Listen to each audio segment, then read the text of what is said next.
Everyone knows the story of the Titanic, but not many people know that Titanic had two sister ships, and that on the night of its sinking, one of them was rushing to help but didn't make it in time. Bad luck seemed to follow the trio of ships, but each one of them had glorious moments that live in the minds of those who sailed in them. Keep on watching to discover a story of awe, ingenuity, and ill fate. And don't forget to click the subscribe button and turn notifications on to join us on the bright side of life. You know how the iceberg hit the Titanic, how the band played to the end, and how the whole tragedy unfolded, but before it happened, it would have seemed an impossibility for such a ship to meet the end it did. None of that could have been foreseen by White Star Line, the company who built the Titanic, who had high hopes for what the unsinkable ship and its sister ships, the Britannic and the Olympic, would accomplish. The Olympic was the first of the trio to make sail on June 11, 1911, heading towards New York. The sheer size of it would wow the crowds. The Olympic's maiden voyage went without incident, and a crowd of 8,000 people in New York got to explore its luxurious accommodations while it was docked there. There were high expectations for the massive ship, but just around 2 months later, the Olympic crashed with the HMS Hawke. The Hawke got the brunt of the damage, as the bow was left flat as a pancake. After the crash, the Olympic made its way slowly back to Belfast, where the Titanic was being constructed. On the dock, people could see the two enormous ships side by side, as parts of the Titanic were used to put the Olympic back in shape. A rare sight to behold. And on April 14, 1912, the Titanic hit an iceberg, and minutes later, the crew radioed nearby ships for help. That night, the Olympic was returning from New York when it received the distress signal. The ship turned around and rushed at full speed towards the Titanic, but they were so far away that they would have arrived next night. At some point during the early hours of April 15, 1912, the crew of the Olympic decided they wouldn't make it in time and stopped course. The survivors of the Titanic were eventually rescued by the Carpathia. Olympic was set up with lifeboats for all crew and passengers after the Titanic sank. It went from having 20 lifeboats to 64. Changes were also made to the watertight bulkheads, and an extra hull to construct a type of double hull was installed. It was determined that a double hull would have kept the Titanic from sinking. For several years, Olympic was used in the war effort against Germany. Throughout the years, Olympic carried over 200,000 passengers, which included thousands of Americans fleeing from Europe and troops battling during World War I. One of the most significant moments for this ship was when it struck a German submarine and sank it. It was discovered that the submarine was preparing to fire a torpedo on the Olympic before Olympic rammed it. The Olympic ended up sailing the seas for 3 decades, which earned her the nickname of the Old Reliable, despite some previous accidents.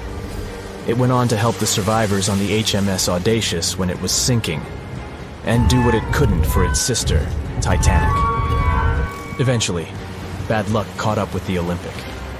The ship crashed with the Nantucket Lightship, and the crash signaled the beginning of the end. Beaten up, and after years of service, the Olympic was demolished and scrapped for parts. The Old Reliable saw many years of service and thousands of passengers, but the Britannic's journey was shorter-lived. When the Titanic sank, White Star Line was faced with a problem, since they already had another enormous ship in the works. White Star Line began construction on the HMHS Britannic on November 30, 1911, around 4 months before the Titanic sank.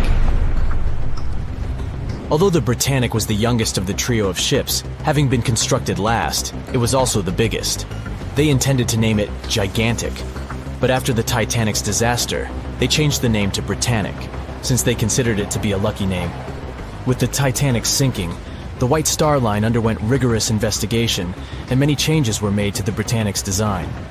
The Britannic looked very similar to the Titanic, and it had what was at the time the largest marine turbine in the world, able to reach faster speeds than the Olympic.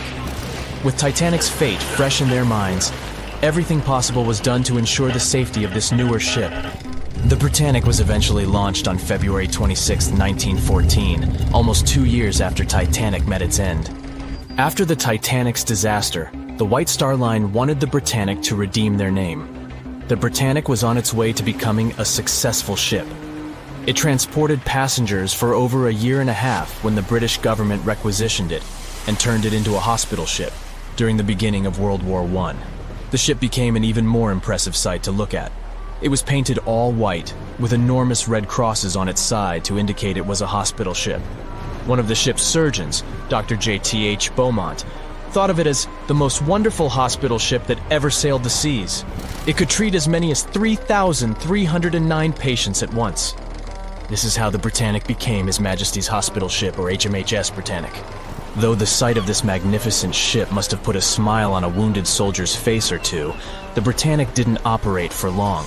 Just a year after it was turned into a hospital ship, the Britannic was making its way through the Aegean Sea to pick up wounded soldiers, when it was struck by a loud explosion.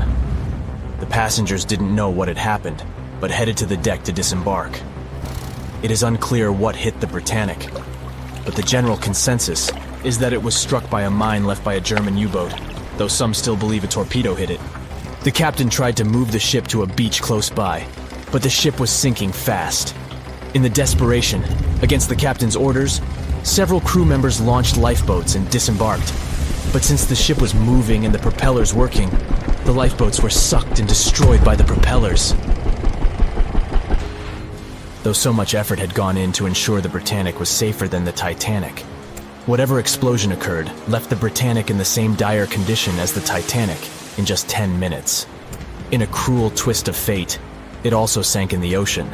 Unlike Titanic's enormous death toll, only 30 people perished in the sinking of the Britannic, and over 1,000 survived. So many people survived because the accident happened in the morning, when the temperature of the water was warmer and the Greek island Kea was close by to offer help. In the end, the Britannic only sailed the seas for over 2.5 years. The bad luck that followed the Titanic and the Britannic and the accidents and demise of the Olympic was remarkable.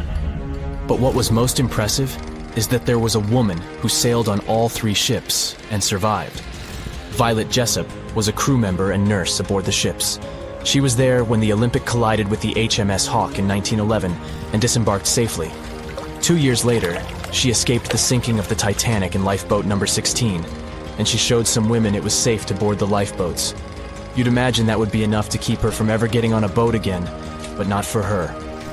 A few years later, she served as a nurse in the Britannic while it was used as a hospital ship. When the explosion occurred, Violet jumped overboard, was pulled under by the water, and hit her head on the keel but survived. Can you imagine her experience? She must have had nerves of steel. All in all, the trio of ships saw journeys of triumph and tragedy.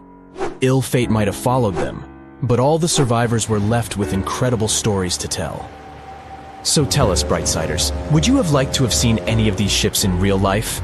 Let us know in the comments section. Don't forget to give this video a like, share it with your friends, and click subscribe to stay on the bright side. We know Titanic from so many stories, even a movie, but now we have its first full-sized digital scan. And nope, it's not like those models from before, where we mostly imagined what the ship was supposed to be like. This time we got a real digital scan.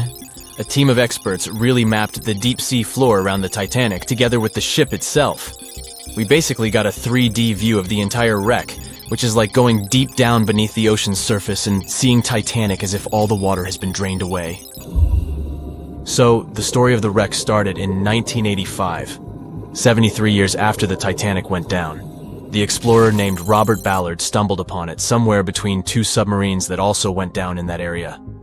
He was actually on a different task back then, so he didn't even have time to explore the ship properly. But as he was searching for the submarines, he realized how ocean currents affect sinking debris. He noticed the heaviest object sank quickly and left a trail of debris behind, the trail that followed the currents. Using this knowledge, Ballard made a hypothesis the Titanic had broken in two and left a debris trail as it sank. Before he found the wreck, everyone thought the ship just went down in one piece after hitting an iceberg. So everyone knew where the ship was so the adventure could start, or not. It was hard to explore it. The ship is enormous, and the dark depths of the ocean make it really difficult to capture its whole body in one go. So we mostly relied on glimpses of the decaying ship, and had to settle with teasing scattered parts of the whole picture and filling it up with speculations and stories. But in the summer of 2022, we finally got something different. A team of experts from Magellan Loaded, a company specializing in mapping the deep sea, teamed up with Atlantic Productions, who were making a documentary about the project. They embarked on a mission to capture the complete view of the Titanic. They used submersibles. Those are vehicles that go underwater, remotely controlled by a team of skilled explorers. These submersibles dove deep into the ocean. It wasn't an easy job. They spent over 200 hours collecting information about the entire length and breadth of the wreck. It was like a real-life treasure hunt. But instead of finding gold and jewels, they took something even more precious. Over 700,000 images of the Titanic from every angle possible. Yup, they took photos of every tiny part of the ship, even the not-so-interesting bits most of us would usually skip. Even mapping the muddy parts was an important part, because it helped fill in the gaps between the more exciting things they discovered. And this was a way for all of us to finally get a detailed 3D reconstruction. Even though it's been more than 100 years, you can still recognize the bow of the Titanic, covered in rust that hangs down like stalactites. On top of the bow is the boat deck, where a big hole gives us a glimpse into the empty space where the grand staircase once stood, like a window into the ship's glamorous past. Its stern is now a wild mess of twisted metal. As the Titanic went down, this part collapsed and spiraled into the seabed. The bow and the stern ended up separated by about 2,600 feet. There's a vast field of debris surrounding this giant, stuck on the seafloor.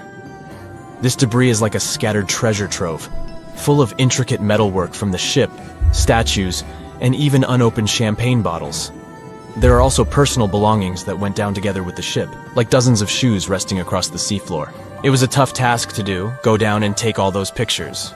It may not sound that hard at first, considering it was the vehicle that really immersed itself into such deep parts of the ocean, not the people. But studying the ocean is hard. We haven't explored, mapped, or even seen over 80% of it. The conditions are harsh, and the pressure becomes more intense the deeper you go. And their vehicle had to dive down to nearly 13,120 feet below the surface.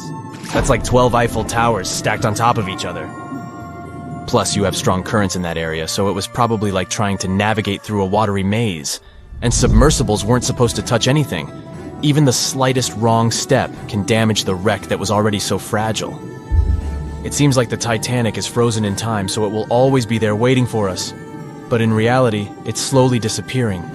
It's pretty obvious that the ocean water ruined it considering how long it has been down there. But it's not just that.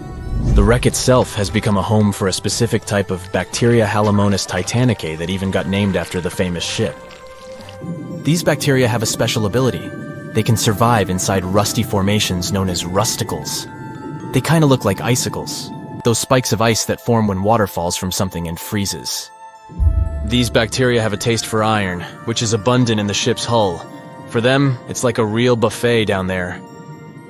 And as time goes by, these bacteria will keep eating away at the iron in the ship, bit by bit, until one day, the feast comes to an end and the whole ship is gone. It's like a slow but steady recycling process. So this 3D model we got because of the hardworking team and technology comes at the best time because we never know how much time we have left with exploring the famous wreck. This time we might even understand the collision with the iceberg better. You know how movies always show the Titanic hitting the iceberg on its right side? Well, we can't even be certain about that. The scans could help us figure out if the ship actually grounded on the iceberg, like getting stuck on it. We can study the stern and analyze how the Titanic struck the seafloor. That will also help us understand what really happened during the sinking. Maybe we'll get a chance to discover if there was really a strong fire that sealed the fate of the Titanic. One theory says that the coal fire had been raging for a whole 3 weeks before the ship even took its first and last trip. And this could have made its hull weaker, which means most of the work was done. The iceberg just delivered the final blow. If there even was an iceberg, as some people wonder. There's an alternative theory they suggested where the Titanic may have actually hit a hidden mass of pack ice instead of a typical iceberg. Pack ice is made up of large sheets of ice that float near the ocean's surface and can be difficult to spot. They believe this pack ice might have drifted into the Atlantic from the Arctic Ocean. According to one professional mariner, Captain L.M. Collins, that stands up with that idea. If the Titanic had struck a regular iceberg, the ship would have sunk much more quickly than it did. And since the Titanic managed to stay on the surface for a relatively long period of time, less than 3 hours, Maybe this was a different type of collision. The mariner also said there are differences in what people said they saw when the Titanic sank. He thinks these differences might be because of optical illusions. In this case, when people were looking at the ocean that night, the way the light was reflecting and the conditions at sea might have made things appear closer or distorted. So when they saw something in the water, it might not have been exactly what they thought it was, whether it was an iceberg or something else. Binoculars might have helped the crew members to spot the potential danger, but unfortunately, they didn't have any. It appears they were locked inside a cabinet, and no one knew where the key was. It was 11:39 at night when the Titanic's lookout shouted, "Iceberg, right ahead!" Swift action on the bridge to reduce speed and change the ship's course didn't help, and you already know how the story ends. Since then, we've regarded what happened to Titanic as a once-in-a-lifetime event. Is it though? The Titanic sank in 1912. Forget about fancy GPSs or weather satellites. At the time, ships were responsible for warning each other about the location of icebergs, like a "hey man, trust me on this" situation.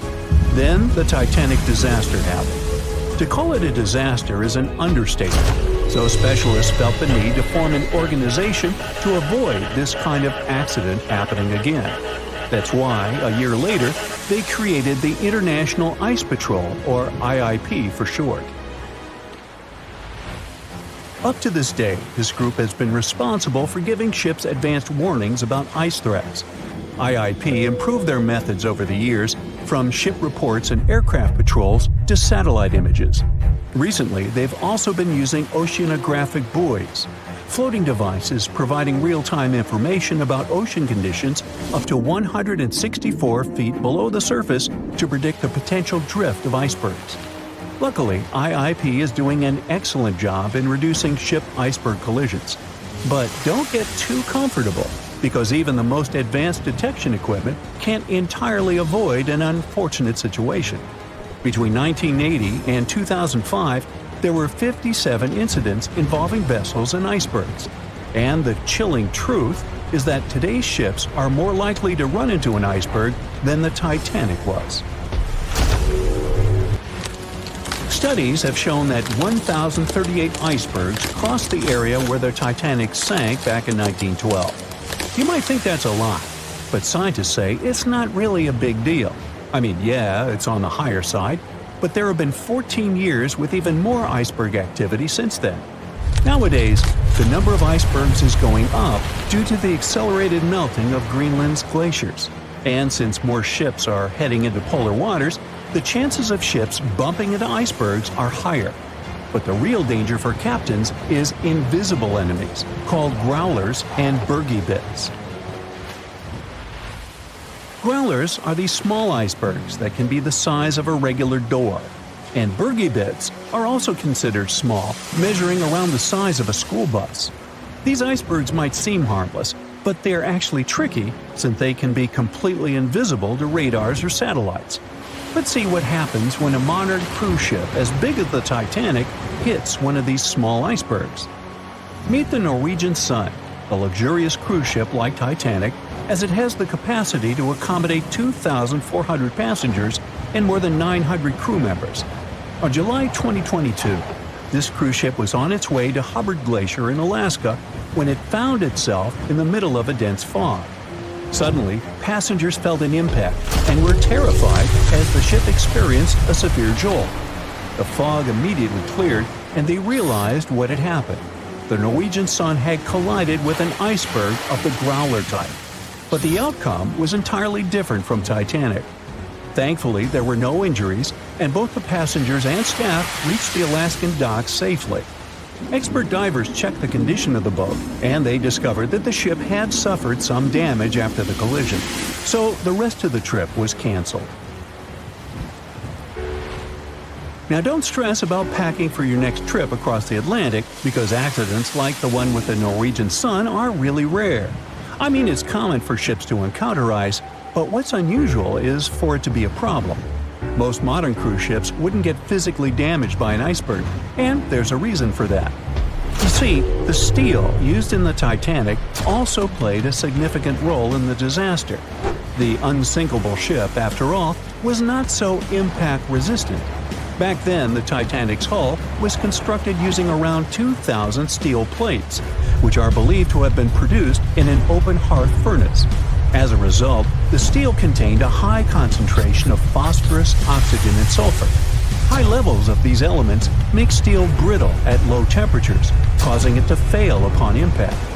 While the steel used on the Titanic was of the highest quality available at the time, it wouldn't meet the safety standards of modern ships, and it was approximately 10 times less safe than what today's vessels use.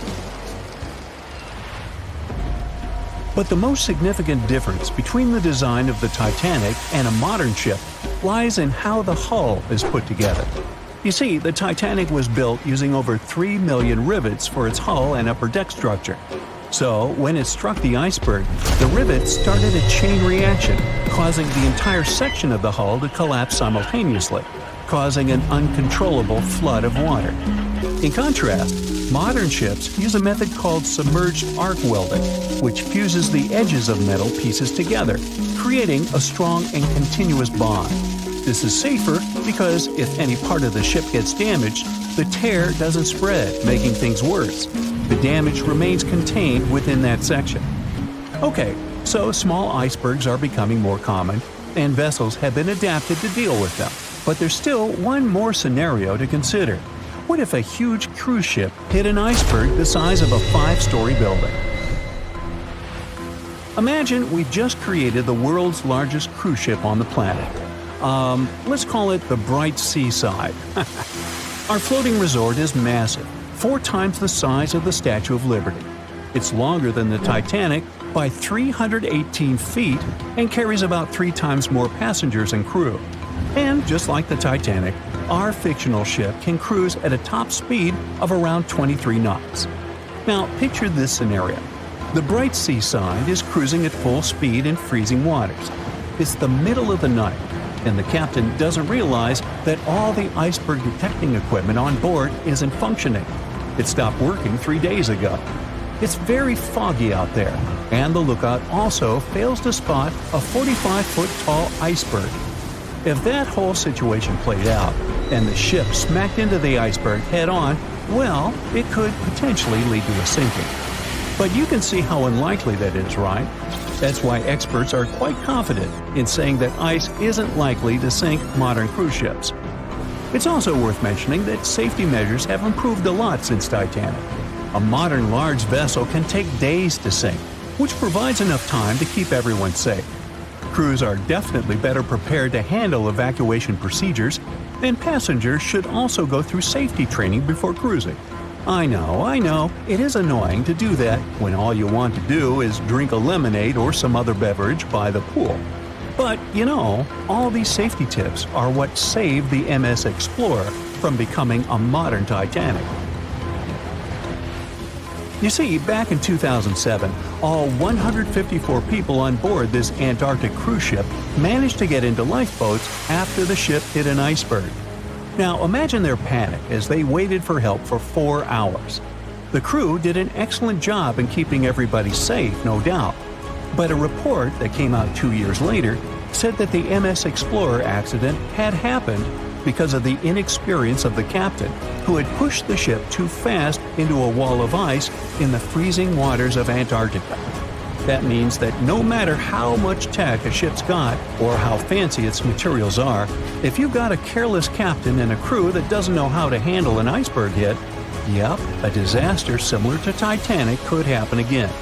But hey, you shouldn't stress over it. Trust the professionals and keep in mind the odds.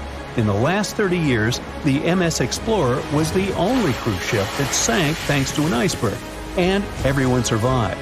So kick back and enjoy your sea vacation.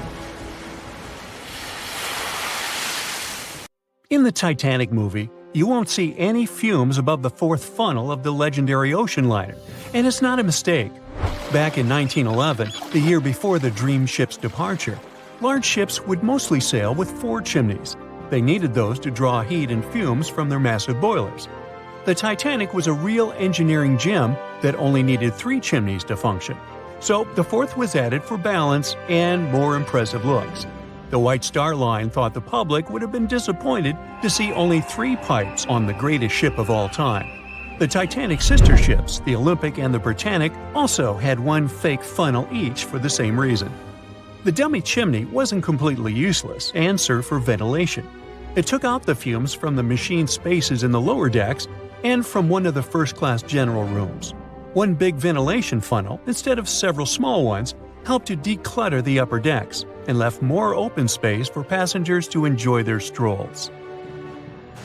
When Titanic went down, the funnels, each weighing 60 tons, went down with the rest of the ship.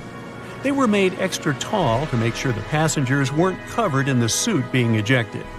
Their height and weight let them stay in the upright position. The forward funnel, followed by the others, fell only when the ship went for the final dive.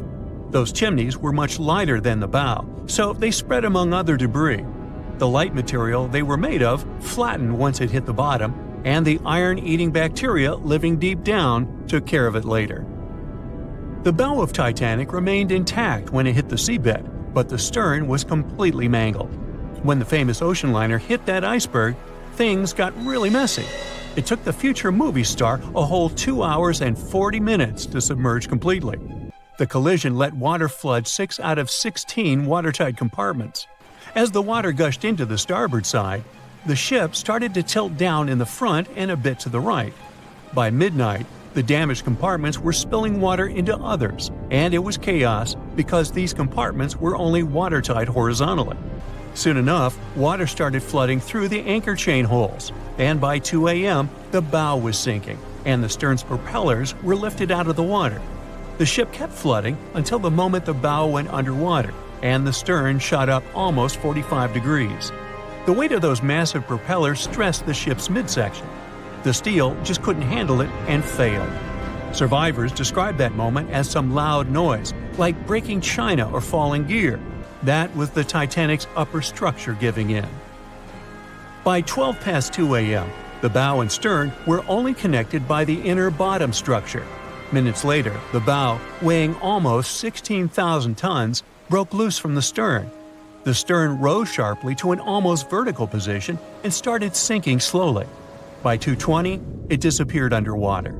The bow was cruising down at about 13 miles per hour and had hit the ocean floor almost a half an hour before the stern.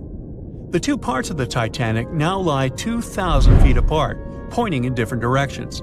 The bow remained mostly intact, just covered in mud. The stern turned into a tangled wreck because of the implosions it went through during the descent. The air trapped within the structure just couldn't handle the increasing pressure of the water deep down. Signal rockets played a big part in the Titanic's tragedy.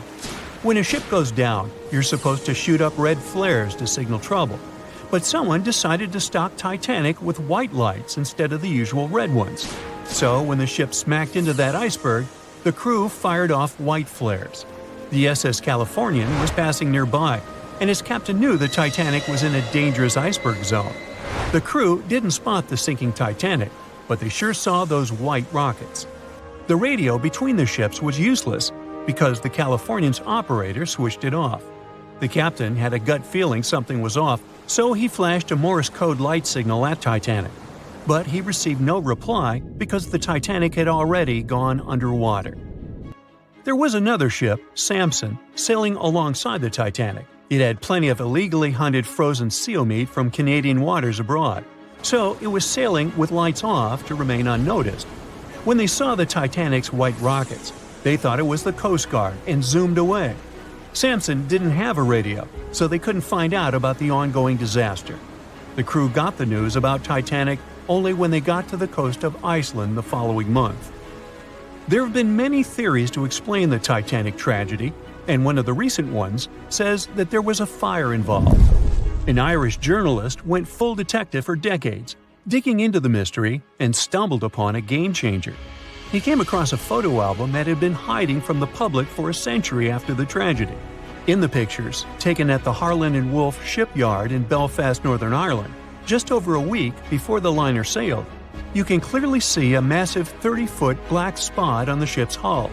Maloney researched the photos and eyewitness testimony from the time and claimed that a fire spontaneously broke out inside of one of Titanic's enormous coal bunkers.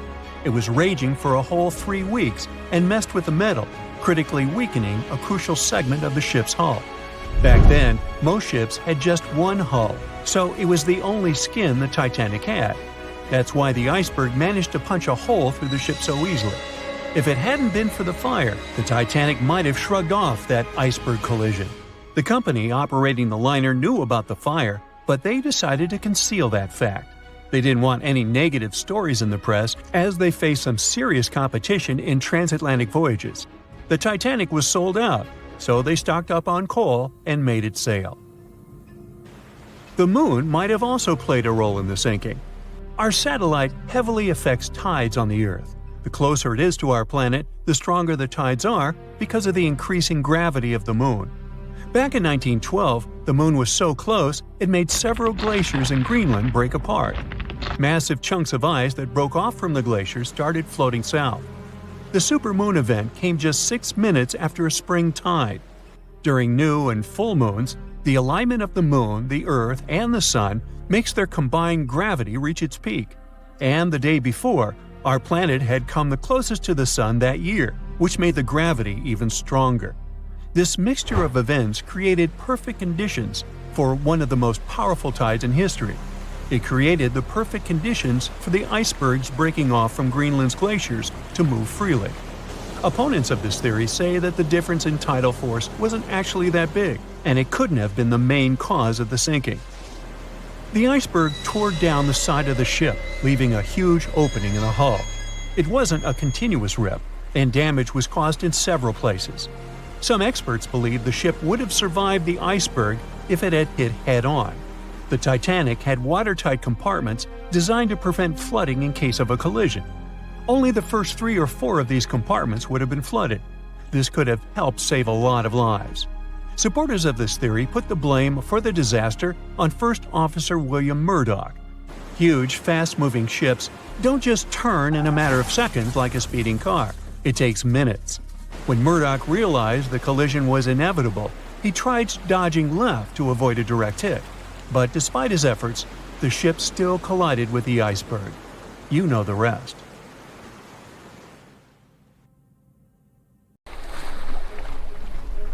The lookout shouts, "Iceberg right ahead!" The Titanic strikes the ice. Water starts flooding in. Third-class passengers are locked up. There aren't enough lifeboats for everyone. Panic sets in. Violins are playing. The ship sinks.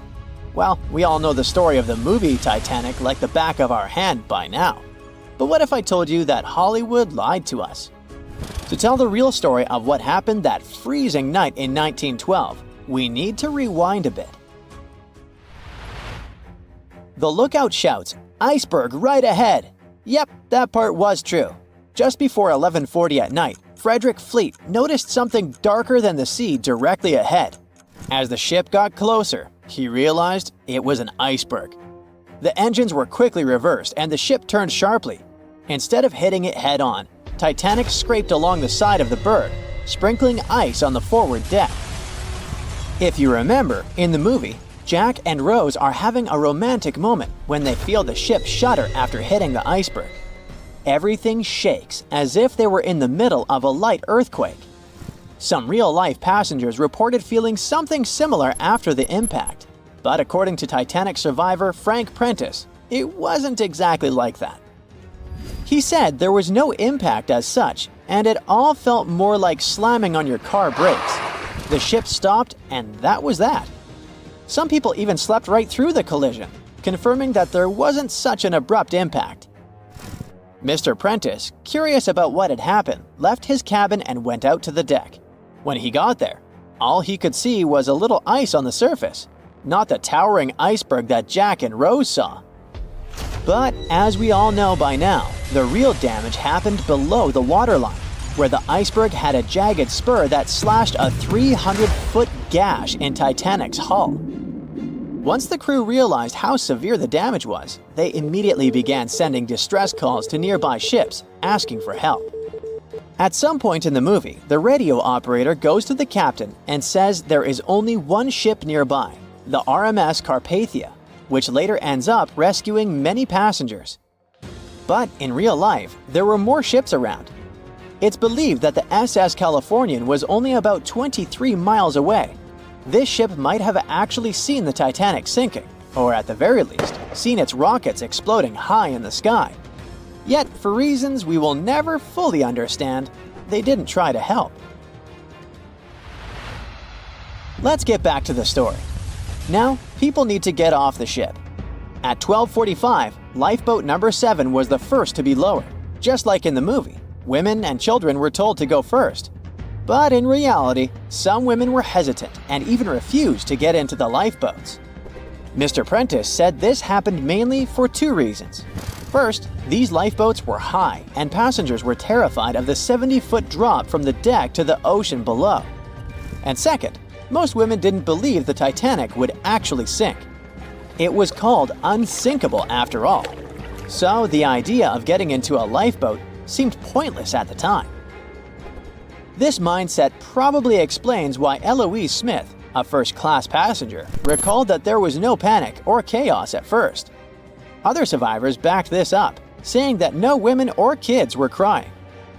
But one thing that was indeed concerning, at least for the crew, was the possibility that the lifeboats might buckle under too much weight. This is one of the theories why the first few lifeboats left carrying only a fraction of their full capacity. Like lifeboat number 7, which only carried 27 people in it, even though it could hold up to 65. In total, Titanic had 20 lifeboats, which could carry about half of the 2,200 people on board that night. But that didn't happen. And now we know the passengers had no idea there weren't enough for everyone. As women were calmly getting into the first lifeboats, musicians headed up to the deck. Their only goal was to play and keep the passengers calm. That's a pretty well-known fact. But the real story is that some survivors said they never saw or heard the band. No violinists whatsoever. It's not like Hollywood misled you though. The musicians did play for over 2 hours after the ship had hit the iceberg. So maybe these passengers were just too panicked to notice the songs, or the musicians started playing later than we think. Now, it's time to talk about the terrible treatment that third-class passengers received. The movie portrayed the crew as cruel, locking the less fortunate below deck like animals, giving them no chance to reach the lifeboats and save their lives. But the official inquiry into the disaster suggested that wasn't true. I mean, yes, fewer third-class passengers survived compared to those in first and second class, but there were other factors at play. Many third-class passengers were reluctant to leave the ship, clinging to their belongings, and had a harder time making their way up from the cabins, which were at extreme ends of the ship. Some survivors confirmed that they were not locked up. In fact, it was quite the opposite. Mrs. George Wabi, a Lebanese woman traveling in third class, said that when chaos had erupted, some brave crew members and well-dressed first-class passengers had actually helped her get up to the first-class deck and eventually onto a lifeboat. At first, the Titanic was sinking slowly, bit by bit. Passengers reported seeing the water rising and hearing pops and cracks. Then, there was a loud boom. Some said there had been just one explosion, while others described it as a series of smaller explosions, which they'd thought had been the bulkheads giving way. And there's also a group of people who said they had only heard a rumbling sound. So not everyone agreed on the sound they had heard, but one thing is a fact. By 2:18 in the morning, the lights on Titanic went out, and the ship plunged into complete darkness. As the bow continued sinking, the stern rose out of the water, putting immense pressure on the middle of the ship. This caused the Titanic to break in two. In James Cameron's movie, this moment is pretty dramatic, with the ship sinking almost straight down into the water. But in reality, the break probably happened at a much lower angle, likely just below the waterline. Even so, it tilted enough that people couldn't stay on their feet and started sliding into the water. One interesting thing is that it wasn't until the wreckage was found in 1985 that it was finally confirmed the Titanic had broken apart. Up until then, survivors had given conflicting stories. At least 8 survivors claimed they had seen the ship split. Emily Ryerson, a first-class passenger, described it as if the Titanic had been sliced in half with a knife. But there was also a small number of witnesses that insisted Titanic had gone down intact. At the time, this theory was more accepted because most people still didn't believe that the supposedly indestructible ship could break in half. So why the conflicting reports? Okay, so what you don't see in the movies, for obvious reasons, is how incredibly dark it was when the tragedy happened. It was like being in a room with no light, where you can only make out shapes and shadows. That's what it was like on the lifeboats. This means passengers couldn't really see what was happening, and most of those who were close to the ship either lost their lives or were too focused on trying to survive to pay attention to the details of the wreck. Although James Cameron's film didn't fully capture how terrifyingly dark the disaster truly was, the 2012 TV series Titanic did a better job of showing the pitch-black horror of that night. Even then, the reality was much darker and more terrifying than either of these two productions could portray. Back when it was built, the Titanic was one of the largest and most luxurious passenger ships, with high-class features like a grand staircase, a swimming pool, and a gymnasium. People thought it to be unsinkable because of its advanced safety devices. Its tragic sinking on its maiden voyage in 1912 proved it wasn't at all the case. It wasn't until 1985 that the Titanic's wreck was finally rediscovered using state-of-the-art sonar technology. Ever since, thousands of items have been recovered from the Titanic, many of them being put on display or sold for auction. Things like jewelry, a life jacket, a menu from the ship's restaurant, or even a sample square of carpet from the first-class stateroom have all baffled the public and told stories of the many on-board people. Scientists have even tried to come up with strategies to get the Titanic back up, not because they want to put it up for display, but so it can be properly studied, and more importantly, to stop it from getting more and more damaged at the bottom of the ocean. Some have suggested filling the wreck with ping pong balls to make it float, while others even considered injecting it with 198,000 tons of Vaseline. Another creative solution was proposed, the idea of using a giant claw or scoop to lift the Titanic. Nobody came up with this device. Using 500,000 tons of liquid nitrogen to trap it in an iceberg that would float to the surface was also considered, but all these potential strategies had to be eventually let go, since the Titanic is way too fragile to ever be recovered. As the Titanic's iconic bow railings are in danger of collapsing, metal-eating bacteria continue to chew away at the ocean liner's wreckage. An undersea exploration company plans to gather data about the ship's deterioration in annual expeditions. They hope this will help them learn more about the Titanic, and also more about the ecosystem that shipwrecks create. The over 100-year-old ocean liner is also being damaged by deep-sea currents daily. Some experts predict that the ship could disappear in a few decades due to holes in its hull. The deck that passengers crowded on as the ship sank has caved in. The gymnasium near the grand staircase has also fallen in, and a 2019 expedition found that the captain's bathtub, which became visible after the outer wall of the captain's cabin fell away, is no longer there. Those annual expeditions also gather data about the creatures living at the site, including crabs and corals. Surprisingly, many species have only been seen there at the Titanic wreck, so scientists are curious to find out more about them.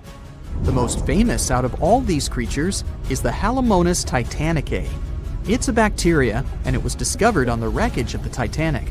What's interesting about this creature is that it's able to thrive in extremely salty environments. It's also been resistant to several antibiotics, unlike other types of bacteria. It's probably because of this super bacteria that the deterioration of the ship's iron hull happened so fast. The expedition will also look at the debris field and its artifacts. On the site, there are still traces of little personal items like clothes and luggage. One of the most interesting stories about Titanic artifacts is that of the passengers' shoes. Most of the Titanic items that have been lost at sea deteriorated or disappeared completely. But not the shoes. They seem to be able to resist the harsh conditions. On top of that, the leather in most shoes is perfectly preserved, probably because of tannin, a substance used in the tanning process of leather. It helped the shoes resist the damaging bacteria found underwater. All this exploring might have gotten you all excited. If that's the case, I have some good news to share. You might even be able to join the expeditions. To personally explore the Titanic, you have to plan ahead and apply to be a mission specialist with OceanGate, the company responsible for the journey. However, this experience does come with a high price tag of $250,000. Despite the cost, this once-in-a-lifetime experience is in high demand because of the limited spots available. If you can afford the exploration, you will have the chance to collaborate with renowned specialists in marine biology, oceanography, the Titanic, DNA, and the deep ocean. Accommodations and meals on the dive support vessel are also included, as well as training and guidance from specialists before and during the mission. Lastly, you don't even need to bring your own gear, as the expedition equipment is included as well. Sure, ships have evolved and modernized over the years, and these days we have technology that is way better than that available on the Titanic. But this ship remains an amazing piece of history because of its many unusual features, like the fact that the Titanic's whistle was loud enough to be heard over 11 miles away, or the fact that the ship's hull was painted with a special mixture of red lead and linseed oil, which was believed to be effective in preventing the growth of seaweed and other marine organisms. However, despite popular belief, the ship's iconic fourth smokestack was not functional and was only used for ventilation and aesthetics. Probably one of its biggest flaws was its number of lifeboats. Despite its size and luxury, the Titanic only had 20 lifeboats on board, which were not enough to save all of its passengers and crew once it hit the iceberg. The Titanic may be the most famous shipwreck, but it's not the only one. The fleet of Kublai Khan tells a similar story. This one was a large naval force commissioned by the Mongol ruler Kublai Khan in the 13th century. The fleet was intended to travel to Japan and establish the Mongols as powerful rulers in the region. However, in 1281, the fleet was supposedly caught in bad weather and was seriously damaged, with many ships being destroyed. Legend has it that the fleet was torn down by a massive typhoon that came to be known as the kamikaze, or divine wind. This strong storm was believed to have been sent by the higher spirits to protect Japan from the Mongols. The truth about its disappearance remains a mystery to this day. However, the wreckage of the fleet, or parts of it, appears to have been discovered in the 1980s by Asian archaeologists. They dug across the site and studied the remains of the ships at a location near Imari Bay. The shipwreck is, to this day, considered to be an important archaeological discovery. That's because it informed us how well prepared the Mongols were back in the day in terms of their ships. Another tragic story is that of the RMS Empress of Ireland. This was a British passenger ship that operated until May of 1914. This is when the ship was sailing from Quebec City to Liverpool, but it ran into the Norwegian collier SS Storstad in the fog off the coast of Rimouski, Quebec. The collision caused a large hole in the side of the Empress of Ireland, and the ship began to quickly take on water and sink. The crew and passengers were caught off guard, and many were unable to evacuate in time. In total, 1,012 people were lost in the disaster, making it one of the worst maritime collisions in Canadian history. Rescue efforts were hampered by poor visibility and the fact that many of the lifeboats were damaged or unusable.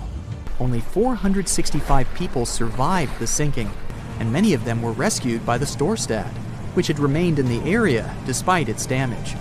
The sinking of the Empress of Ireland was a national tragedy in Canada, and it led to changes in maritime safety regulations and the establishment of a Coast Guard. The ship still lies at the bottom of the St. Lawrence River, where it has become a popular dive site for enthusiasts.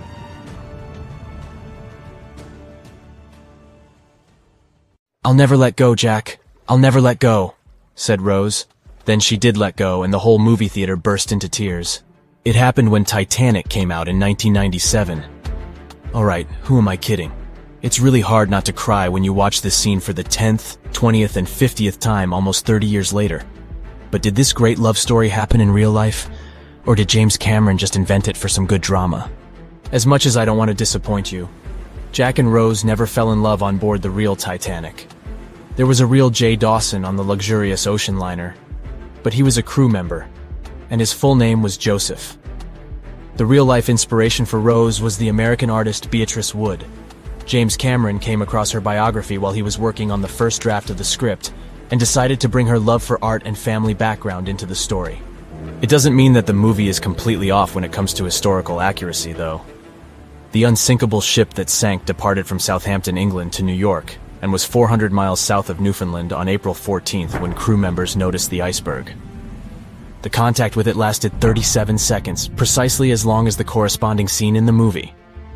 Remember this guy, Thomas Andrews, who was wandering around with a small notebook and pencil? He was the real ship designer. Andrews was quite talented at what he did and had worked on many successful projects before the Titanic. He would normally travel on the ships he designed during the maiden voyage to make sure everything was going smoothly. He boarded the Titanic as one of the first-class passengers and was taking notes all the time. After the unfortunate rendezvous with an iceberg, Andrews was seen inspecting the flooded parts of the ship with Captain Smith. According to his sad forecast, the Titanic would have gone down in about 2 hours. One of the stewards claimed that he had seen Thomas Andrews moments before the sinking. He chose not to leave the Titanic and didn't put on his lifebelt. No one had seen him ever since. Another memorable moment from the movie is a boy playing on one of the decks with his spinning top. This was an accurate recreation of a real photo that was taken on board the Titanic on April 11, 1912. The passengers in the photo are first-class passengers Frederick Spedden and his 6-year-old son Douglas. The family was going back home to America after traveling around Algeria. When the evacuation of passengers began, Spedden's nurse told him they were going to see the stars. They say he had successfully slept through the entire drama and woke up safe and sound in a lifeboat the following morning. His father had also survived the sinking. Sadly, an automobile accident took the life of Douglas just 3 years later. One of Titanic's most charismatic ladies, both on the screen and in real life, got her nickname Unsinkable Molly Brown for a good reason. Several witnesses remembered she was, indeed, trying to persuade others in her lifeboat to go back and save more lives, just like in that heartbreaking scene from the movie. When Carpathia came to the rescue of the surviving Titanic passengers, Margaret Brown was helping lower-class survivors and involved her fellow first-class passengers in the process. Once they all got on solid ground, Brown organized a survivors committee. She awarded the captain of the Carpathia for rescuing so many people and was really upset she hadn't been allowed to testify at the Titanic hearings because she was a woman. You won't see any fumes above the fourth pipe of the ship in the movie. It's not a technical mistake. The Titanic, indeed, had it only for more impressive looks and didn't really need that pipe. Back in 1911, the year before our hero's departure, large ships would mostly sail with 4 chimneys. They needed those to draw heat and fumes from their massive boilers. The Titanic was a real engineering gem that only needed 3 chimneys to function. So the 4th was added for balance. They thought the public would have been disappointed to only see 3 pipes on the greatest ship of all time. The movie had an impressive budget, $200 million, but even that wasn't enough to cover all the possible costs. Cameron knew they had to save some money, so they built the replica of the liner only on the starboard, which means the right side. They chose this side to make things look more realistic. The wind at the filming location was moving mostly from north to south, so with the fumes going out, it looked like the liner was actually moving through the ocean. But if you remember one of the first scenes with the Titanic departing from Southampton and people waving, you'll understand why the crew had a problem with it. The real ship was docked at the port, or left side, there. They found a brilliant solution and just flipped the scene horizontally to make it look real. The letters and buttons on costumes were reversed, and actors walked in the opposite direction for everything to be changed in post-production. One of the scenes I can't watch without tears is the elderly couple holding on to each other as they go down with the Titanic. The couple who inspired this heartbreaking episode were real people, some of the richest passengers of the not-so-unsinkable ship. They were Isidore and Ida Strauss, and they owned Macy's. When news of the disaster spread, they put on life jackets and ran to the decks along with others. Ida stepped onto the lifeboat, but Isidore refused to do so before all the ladies and little ones were there. Ida didn't want to leave her husband. She climbed out of the lifeboat and handed her mink coat to her maid, saying she would no longer need it. Isidore wrapped his arms around Ida, and they remained on the bridge of the ship until a huge wave swept them both into the sea. So the bed scene wasn't that accurate, and James Cameron later admitted he had taken some license as a director. You know this guy who was drinking from a flask next to the main characters as the ship was going down?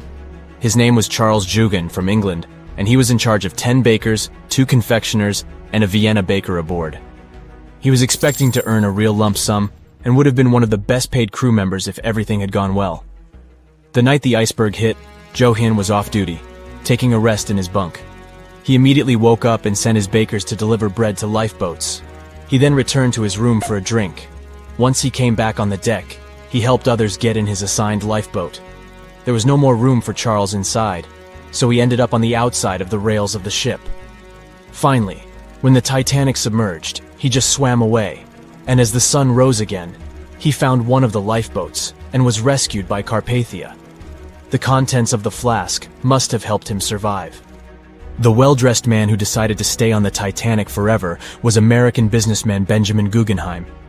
That last name probably sounds familiar. And yes, he was from that famous family. Guggenheim was traveling with his valet, his significant other, a singer from France called Leontine, her maid, and their chauffeur. They all boarded the Titanic in France during one of the short stops it made after leaving Southampton. When disaster struck, Benjamin was helping the ladies get in their lifeboat.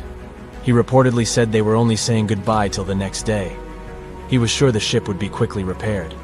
After helping many women and youngsters get in the boats, Guggenheim chose not to fight over the remaining seats. He and his valet returned from the decks to their first-class suite and put on their finest suits to go down like gentlemen. They said it was the most technologically advanced ship. They said it was unsinkable. And when it sank, they made a movie about it. These were the main reasons why the Titanic disaster became world famous. But unfortunately, this is not the only large-scale shipwreck. And sadly, there have been cases much worse than the tragedy of the Titanic. One of them occurred on April 27, 1865. The Sultana steamboat carried passengers and cargo daily between St. Louis and New Orleans.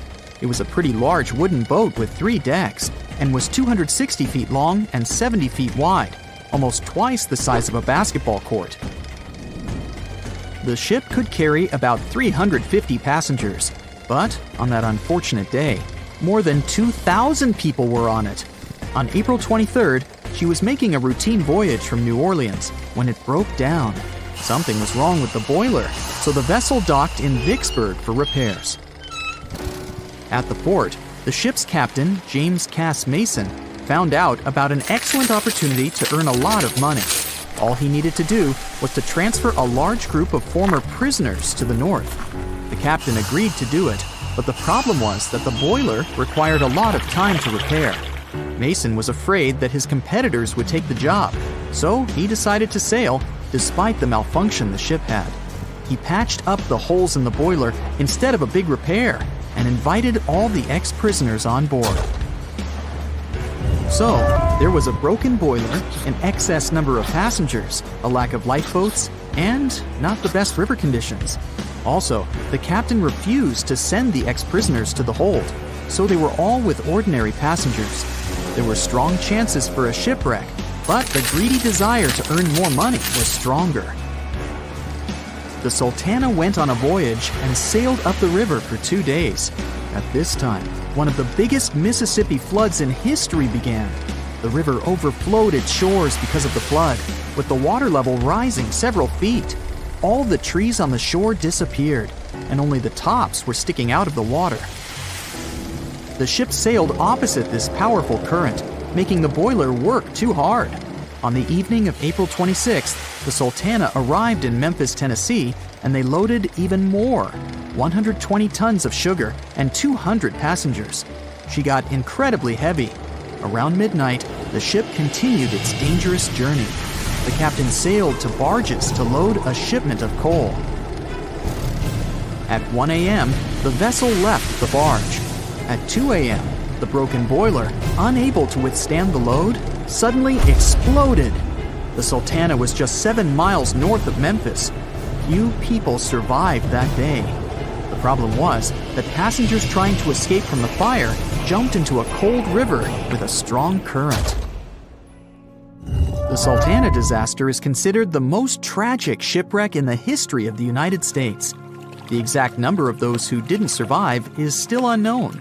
According to various sources, this number was from 961 to 1,800 people. Don't be surprised that almost no one knows this story. There were many more survivors in the Titanic tragedy, and everybody heard about it. But the Sultana sank during one high-profile event. 12 days before the shipwreck, the country lost Abraham Lincoln. People hadn't yet recovered from this news, so no one paid much attention to the tragedy of the Sultana. Many catastrophes happened quite recently by historical standards. One of them occurred in 2002. The ferry La Jula was a Senegalese vessel. The ferry sailed twice a week, mainly along the coast of Dakar, carrying passengers who traded mango and palm oil. It made daily voyages and never faced severe problems thanks to modern rescue equipment and good repair service. But one day, the ship's crew discovered a malfunction and sent the boat to port. For almost a year, La Jula was in a non-working condition, awaiting repairs. But it didn't get high-quality service. After poor maintenance, the ferry set off on its last voyage. On September 26, 2002, La Jula sailed between southern Senegal and Dakar, and at 11 p.m. headed toward Gambia, where a strong storm began. The wind raised high waves, but this wasn't critical for the large passenger ship unless the number of people on board didn't exceed the established norm. La Jula was supposed to carry about 500 passengers, but had many more people that day.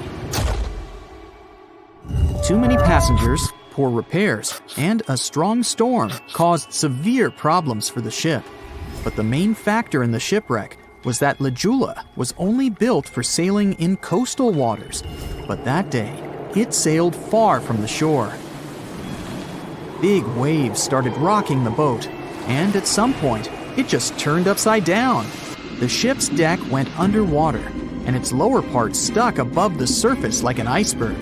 All the passengers sitting in cabins fell on the ceiling and lost their orientation in space. There were no holes or damage in the ship's hull, and water flooded the lower decks for a long time. The vessel stood in a twisted position for several hours. Then, the boat began to sink when the water seeped through the deck and hold. The ocean was warm, but no one came to save the passengers. People had to wait almost 4 days to be rescued. Unfortunately, only a few managed to survive. The Philippines is a very dangerous area for ships. This place consists of several thousand islands and a vast area with shallow water. Ships can run aground and damage the hull with reefs and pitfalls. On September 20th, 1987, one of the most terrible disasters in navigation history occurred there. A Philippine passenger ferry called Dona Paz left one of the islands and sailed toward Manila. The sun was shining, the ocean was calm, and the visibility was good. But for some reason, the crew members didn't notice how the tanker Vector was approaching them. The two ships collided at low speed.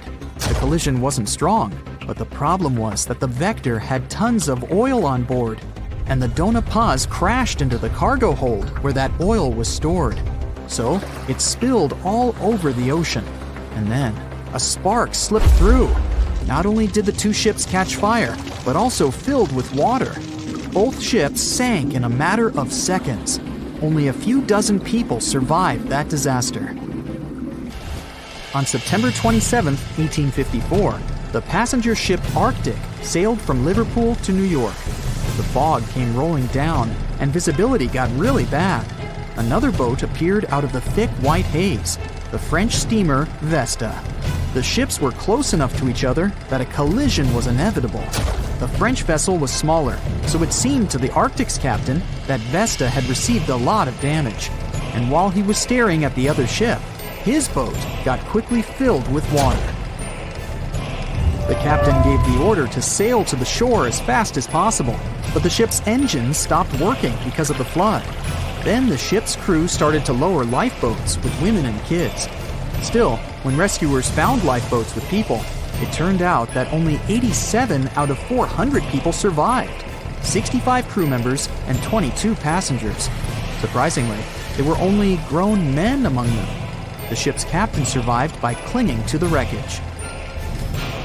All newspapers wrote about this story as one of the most terrible and shameful tragedies in navigation history. The survivors were criticized because they didn't save women and kids, and the crew members were accused of violating the law, since the safety of passengers should be higher than the safety of sailors. But despite this, none of them were brought to responsibility. Unfortunately, shipwrecks still occur to this day, but fortunately, there are fewer of them than before, thanks to modern navigation systems and radar. But no technology can guarantee there won't be a super strong storm or any other emergency that no one can foresee. The unsinkable Titanic didn't go down peacefully, which made finding its final resting place all the more difficult.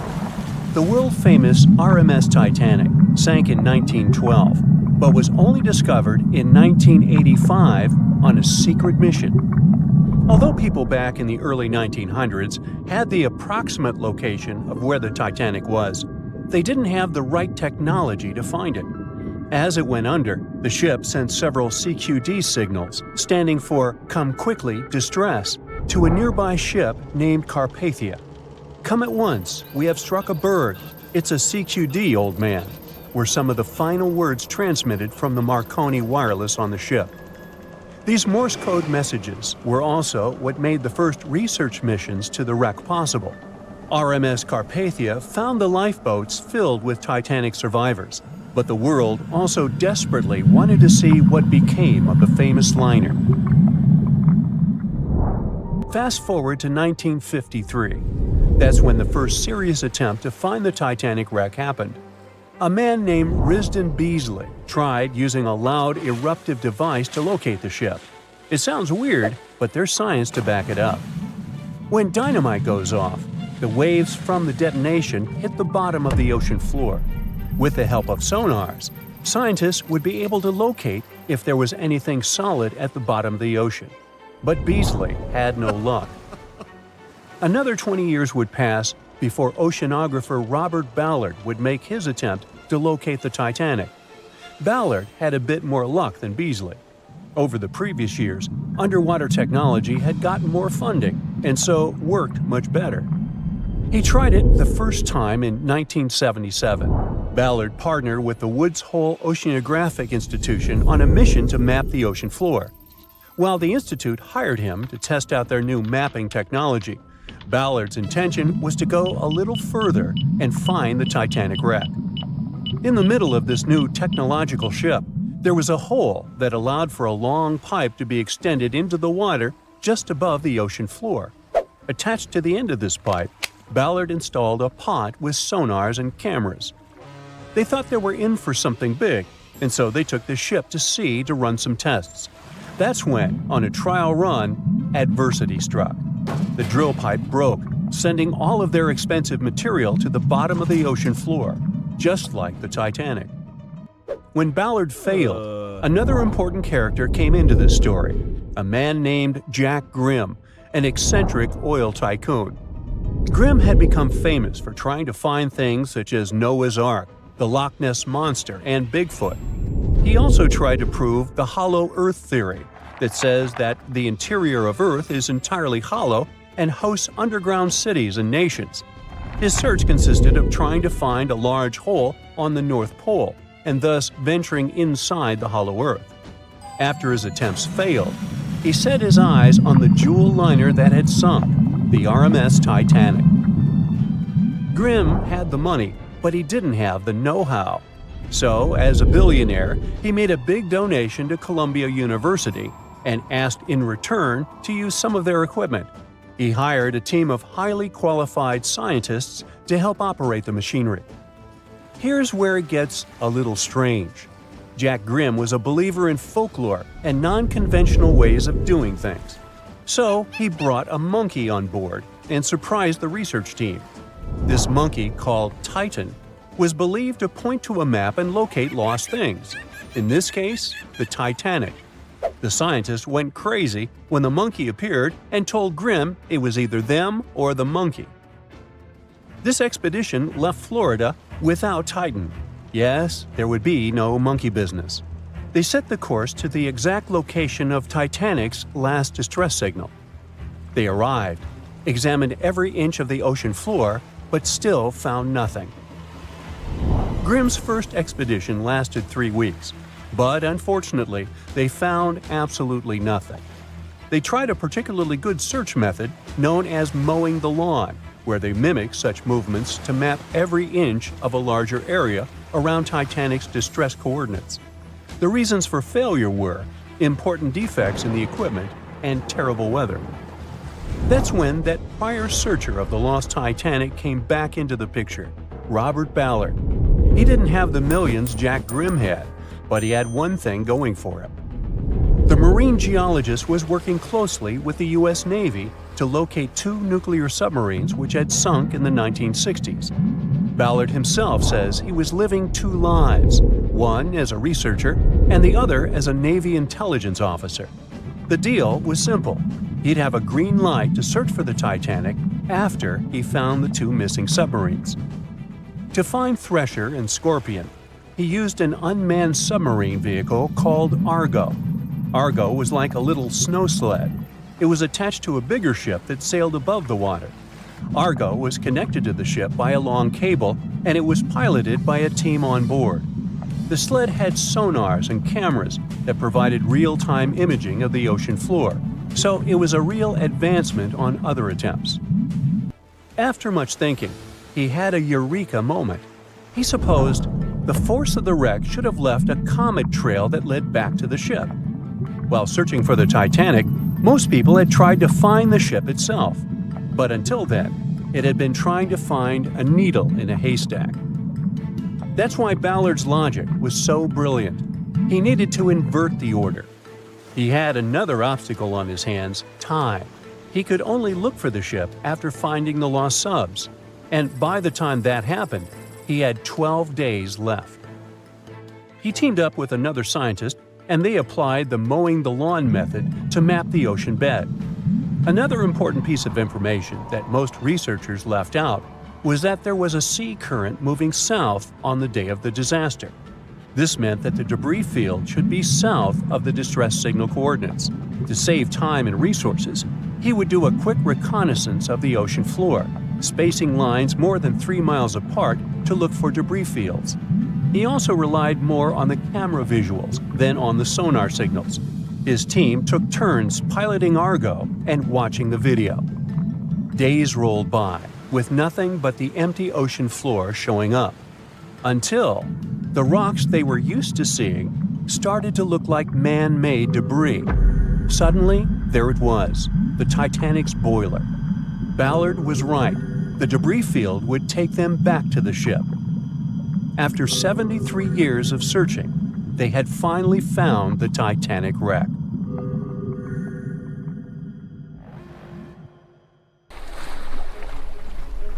The lookout shouts, "Iceberg right ahead!"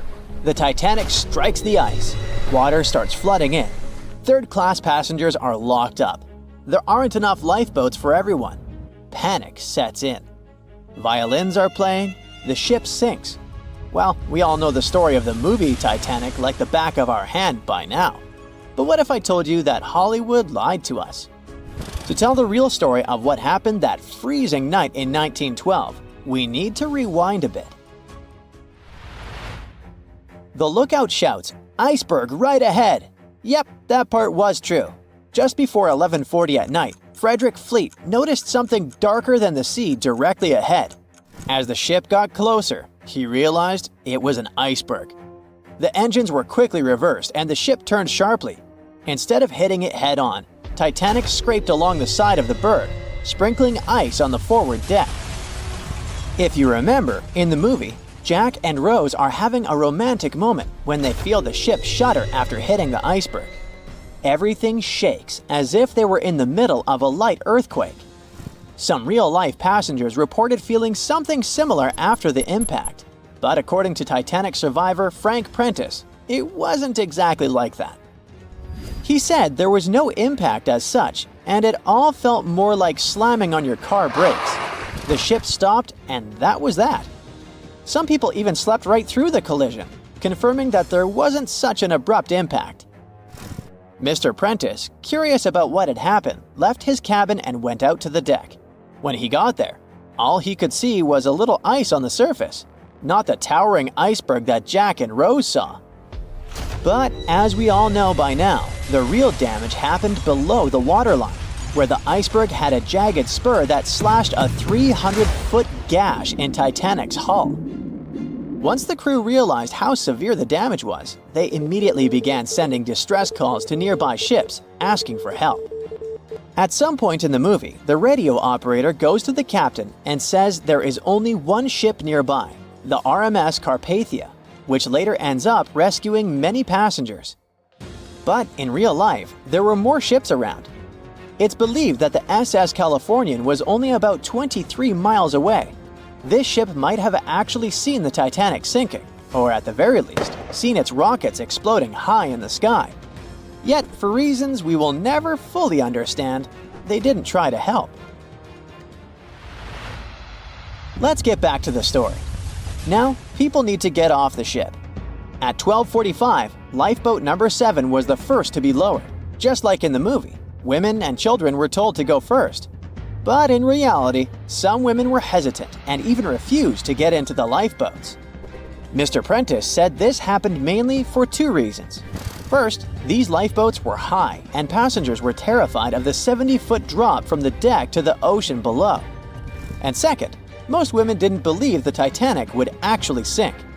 It was called unsinkable after all. So the idea of getting into a lifeboat seemed pointless at the time. This mindset probably explains why Eloise Smith, a first-class passenger, recalled that there was no panic or chaos at first. Other survivors backed this up, saying that no women or kids were crying. But one thing that was indeed concerning, at least for the crew, was the possibility that the lifeboats might buckle under too much weight. This is one of the theories why the first few lifeboats left carrying only a fraction of their full capacity. Like lifeboat number 7, which only carried 27 people in it, even though it could hold up to 65. In total, Titanic had 20 lifeboats, which could carry about half of the 2,200 people on board that night. But that didn't happen. And now we know the passengers had no idea there weren't enough for everyone. As women were calmly getting into the first lifeboats, musicians headed up to the deck. Their only goal was to play and keep the passengers calm. That's a pretty well-known fact.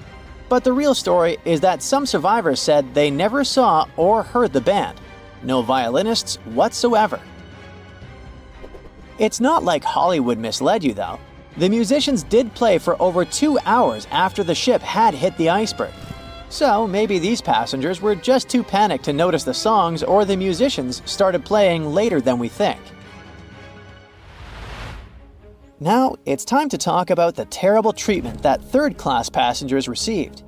The movie portrayed the crew as cruel, locking the less fortunate below deck like animals, giving them no chance to reach the lifeboats and save their lives. But the official inquiry into the disaster suggested that wasn't true. I mean, yes, fewer third-class passengers survived compared to those in first and second class, but there were other factors at play. Many third-class passengers were reluctant to leave the ship, clinging to their belongings, and had a harder time making their way up from the cabins, which were at extreme ends of the ship. Some survivors confirmed that they were not locked up. In fact, it was quite the opposite. Mrs. George Wabi, a Lebanese woman traveling in third class, said that when chaos had erupted, some brave crew members and well-dressed first-class passengers had actually helped her get up to the first-class deck and eventually onto a lifeboat. At first, the Titanic was sinking slowly, bit by bit. Passengers reported seeing the water rising and hearing pops and cracks. Then, there was a loud boom. Some said there had been just one explosion, while others described it as a series of smaller explosions, which they'd thought had been the bulkheads giving way. And there's also a group of people who said they had only heard a rumbling sound. So not everyone agreed on the sound they had heard, but one thing is a fact. By 2:18 in the morning, the lights on Titanic went out, and the ship plunged into complete darkness. As the bow continued sinking, the stern rose out of the water, putting immense pressure on the middle of the ship. This caused the Titanic to break in two. In James Cameron's movie, this moment is pretty dramatic, with the ship sinking almost straight down into the water. But in reality, the break probably happened at a much lower angle, likely just below the waterline. Even so, it tilted enough that people couldn't stay on their feet and started sliding into the water. One interesting thing is that it wasn't until the wreckage was found in 1985 that it was finally confirmed the Titanic had broken apart. Up until then, survivors had given conflicting stories. At least 8 survivors claimed they had seen the ship split. Emily Ryerson, a first-class passenger, described it as if the Titanic had been sliced in half with a knife. But there was also a small number of witnesses that insisted Titanic had gone down intact. At the time, this theory was more accepted because most people still didn't believe that the supposedly indestructible ship could break in half. So why the conflicting reports? Okay, so what you don't see in the movies, for obvious reasons, is how incredibly dark it was when the tragedy happened. It was like being in a room with no light, where you can only make out shapes and shadows. That's what it was like on the lifeboats. This means passengers couldn't really see what was happening, and most of those who were close to the ship either lost their lives or were too focused on trying to survive to pay attention to the details of the wreck. Although James Cameron's film didn't fully capture how terrifyingly dark the disaster truly was, the 2012 TV series Titanic did a better job of showing the pitch-black horror of that night. Even then, the reality was much darker and more terrifying than either of these two productions could portray. Staying in the water that's 70 degrees Fahrenheit for a long time definitely won't do your health any good. A water temperature of 50 degrees Fahrenheit is a nightmare. It feels much colder than the air of the same temperature. The passengers of the Titanic were in 28 degrees Fahrenheit water. Can you imagine how cold it was? Even the iceberg that the Titanic met was warmer.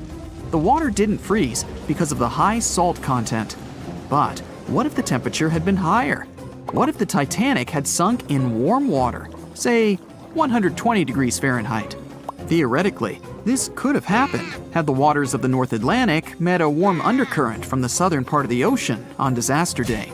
But this heat wouldn't have been enough. The ocean area is too vast, and the temperature is too low at night. The warm undercurrent alone wouldn't have made a difference for people who were overboard. But if the Titanic had sunk in another place at one particular moment, perhaps then all people could have been saved, thanks to an incredible natural phenomenon. Now, on board everybody, our voyage to a parallel universe begins. It's a moonless night on April 14th through 15th. The Titanic crashes into an iceberg. Icy water floods the lower decks. The captain sends a distress signal. The nearest rescue ship, Carpathia, is 58 miles away from the sinking Titanic. At maximum speed, Carpathia will get there in 4 hours. That's quite long, even in warm tropical waters, since your body loses heat anyway. The Titanic begins to sink. The crew downs lifeboats. Some of the passengers jump overboard. The ship is going under the water. There are no boats left, so you jump along with other passengers. It feels as if you got inside a huge iceberg. The water is so cold that it's hard for you to move. You can't even scream because there's no air in your lungs. But at this moment, you feel a pleasant warmth coming from the depths. The heat rises above your knees and waist, then reaches your neck. Finally, you regain control of your muscles and can breathe deeply. You notice that all the other passengers feel the same warmth. The water becomes a little hot. It makes you happy. But in a moment, horror replaces your delight. The ocean begins to foam. And not because of the high temperature, but because something is rising from the ocean floor. You hear a heavy, low sound coming from the depths.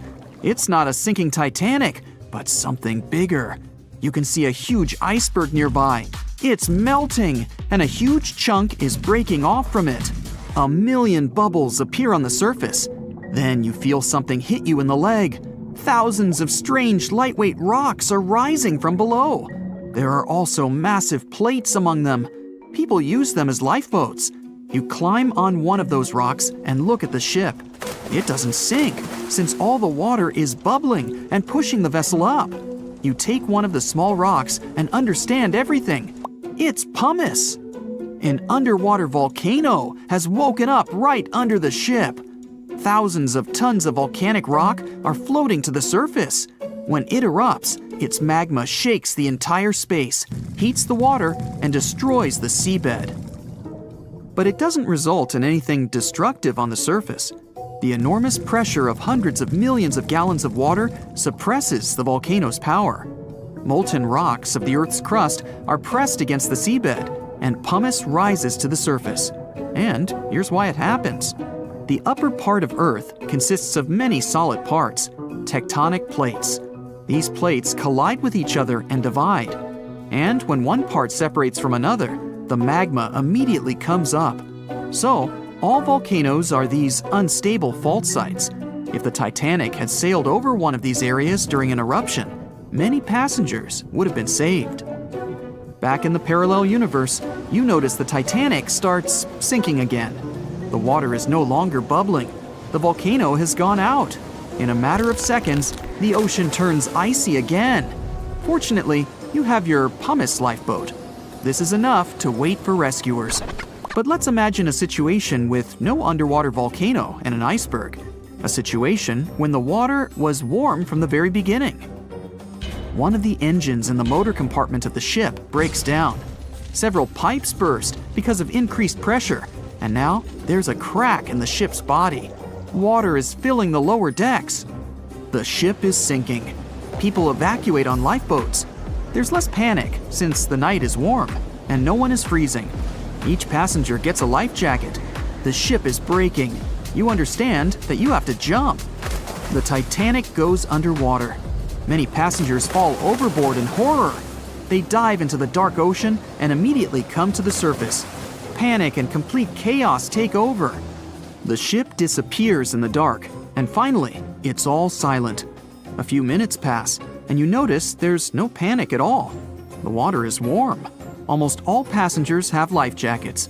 Someone is floating on the wooden ship wreckage. After a couple of hours, the water no longer seems so comfortable. The ocean takes away your body heat. To keep warm, passengers swim closer to each other in a tight circle. Yeah, now it's quite possible to wait for another couple of hours till the rescuers come. People on lifeboats sail closer and take those who freeze on board. Passengers take turns, 20 minutes in the water, then 20 minutes in boats. It's essential not to take your clothes off. Even a wet outfit helps keep your body warm for longer. And when it seems that everyone is saved, somebody screams. A girl in a boat looks scared. She trembles with fear and points her finger into the black water. Passengers try to see what's there and notice a triangular fin. 1, 2, 3. There are so many of them! The noise of the sinking ship has attracted a group of sharks. And now, they are circling the survivors, hoping to satisfy their hunger. They're swimming slowly. It doesn't look like they're going to attack. But you should keep your eyes open, as these fish are some of the world's most aggressive and dangerous sharks, the bull sharks. They can be agile, fast, and unpredictable. They don't swim in the cold waters of the Atlantic. But the water in this parallel universe is perfect for them. The sharks are strong and sturdy. They create the illusion of slowness to relax their prey. They're called bull sharks because of their short, blunt muzzle, like that of a bull, and they like to hit a target or other sharks with their forehead. Several fish are ramming boats. Someone falls into the water. Fortunately, people help them back on board. The sharks aren't going to retreat. Chaos and panic ensue. People are screaming and splashing the water with paddles to scare away the fish, but it doesn't help. One of the sharks opens its toothy mouth and clings to a boat. At this moment, you notice more fins nearby. A pack of great white sharks arrives at the party. They are some of the most dangerous animals on the planet. They're big, fast, and strong, and their 300 triangular teeth lined in several rows are sharp as blades. Great white sharks swim around the boats and scare away the bull sharks. You fall off the boat and see a big fin approaching you. Fear awakens the survival instinct in you. You're trying your best to swim away from the shark as far as possible. Of course, it's useless, since the shark is much faster and will definitely catch you. You feel your foot touching the shark's nose. The other foot gets into the toothy mouth. You scream in horror. After a second, the shark lets you go. Great white sharks rarely attack people. If they bite, it's just to test you. After all, the shark's favorite prey is seals. It simply loses interest if it realizes you aren't a seal. But if the shark is starving, it doesn't matter to it what kind of prey you are. Lucky for you, this one is not like that. Those survivors in the boats have almost nothing to fear either. Great white sharks don't attack them. They can push boats slightly, but only to test them. The great white shark is swimming away from you. But a bull one appears, and it looks like it's hungry. The shark is swimming towards you, opens its mouth, and a loud ship horn penetrates the water. This is the RMS Carpathia that has come to the rescue. All the sharks swim away scared. All passengers are saved. Back in our universe, another ship that had been nearby could have saved the passengers much earlier. But that's another story. Over a century ago, the Titanic struck an iceberg and sank to the bottom of the Atlantic Ocean. Of the 2,240 people on board, only around 700 survived. Since then, the tragedy has been the subject of endless movies, documentaries, and books. And though we've learned a lot about the ship and many of the people on board, we hardly know anything about the iceberg responsible for the catastrophe, especially anything concerning its size. But maybe we can find some clues. The Titanic was constructed by the White Star Line as part of its new fleet of passenger liners. At the time, it was the largest ship ever built, and it lived up to its name. The ship was 883 feet long, equal to 2.5 soccer fields placed end to end, and 175 feet tall, which is close to 10 giraffes standing on top of one another. From the waterline to the deck alone, the boat was 60 feet high. That's close to the height of a 4-story building. The Titanic was big enough to have veranda cafes, a restaurant, a reading and writing room, a Turkish bath, a gym, and squash courts. There was even space for a swimming pool. The liner could carry a total of 3,300 people, including 2,435 passengers and 900 crew members. Although luxury was important, safety was paramount. The Titanic had been designed to have 16 watertight compartments below its deck. If the ship's hull was somehow compromised in an accident, up to 4 of these compartments could take on the water, while the remaining 12 would keep the ship afloat. Philip Franklin, vice president of the White Star Line, said this was what made the ship truly remarkable. It's believed that the man said, "There is no danger the Titanic will sink. The boat is unsinkable, and nothing but inconvenience will be suffered by the passengers." He was so very wrong. The ship left England for its first and last voyage on April 10, 1912. And all it took was a single iceberg to bring that mighty vessel down. Icebergs are fascinating. They are formed during a process called calving, when large chunks of freshwater ice break free from glaciers and float away into open water. They eventually melt away and disappear. In the northern hemisphere, the majority of these icebergs come from Greenland. In the south, they come from Antarctica. What you see on top of the water is only a small portion of an iceberg. This is just the tip. Most of it, up to 90%, is hidden under the water. Only when you examine pictures of the entire thing can you truly appreciate how massive icebergs are. It's the part of the iceberg you can't see that is often the most dangerous. Beneath the waves, it can have jagged edges in random places. A ship can easily get too close without realizing it, resulting in serious damage to the bottom of the boat. And it's not just big icebergs you have to watch out for. Smaller ones, which are more difficult to spot, can prove to be just as dangerous. A growler, for example, is under 7 feet long, with just a bit more than 3 feet showing above the water.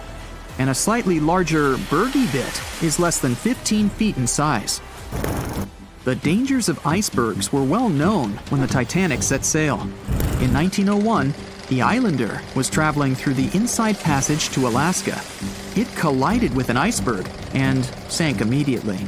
Luckily, 138 of the 178 people on board made it to safety. Back then, there wasn't any special equipment for detecting icebergs. The best tool was your eyes. From a special vantage point above the ship called the crow's nest, 2 members of the crew had to stare out over the ocean and watch for potential hazards. The crow's nest was located at the front of the ship, 49 feet above the deck. It was attached to the mast. From this height, a person had a good view of the ocean. If they saw anything suspicious, they could ring a large bell to sound the alarm. After that, they could call from a special telephone to warn the captain of any danger. But imagine what a horrible job this would have been, especially on the night the Titanic sank. The crow's nest wasn't a warm and cozy room surrounded by windows. Instead, it was a large open tub exposed to the elements.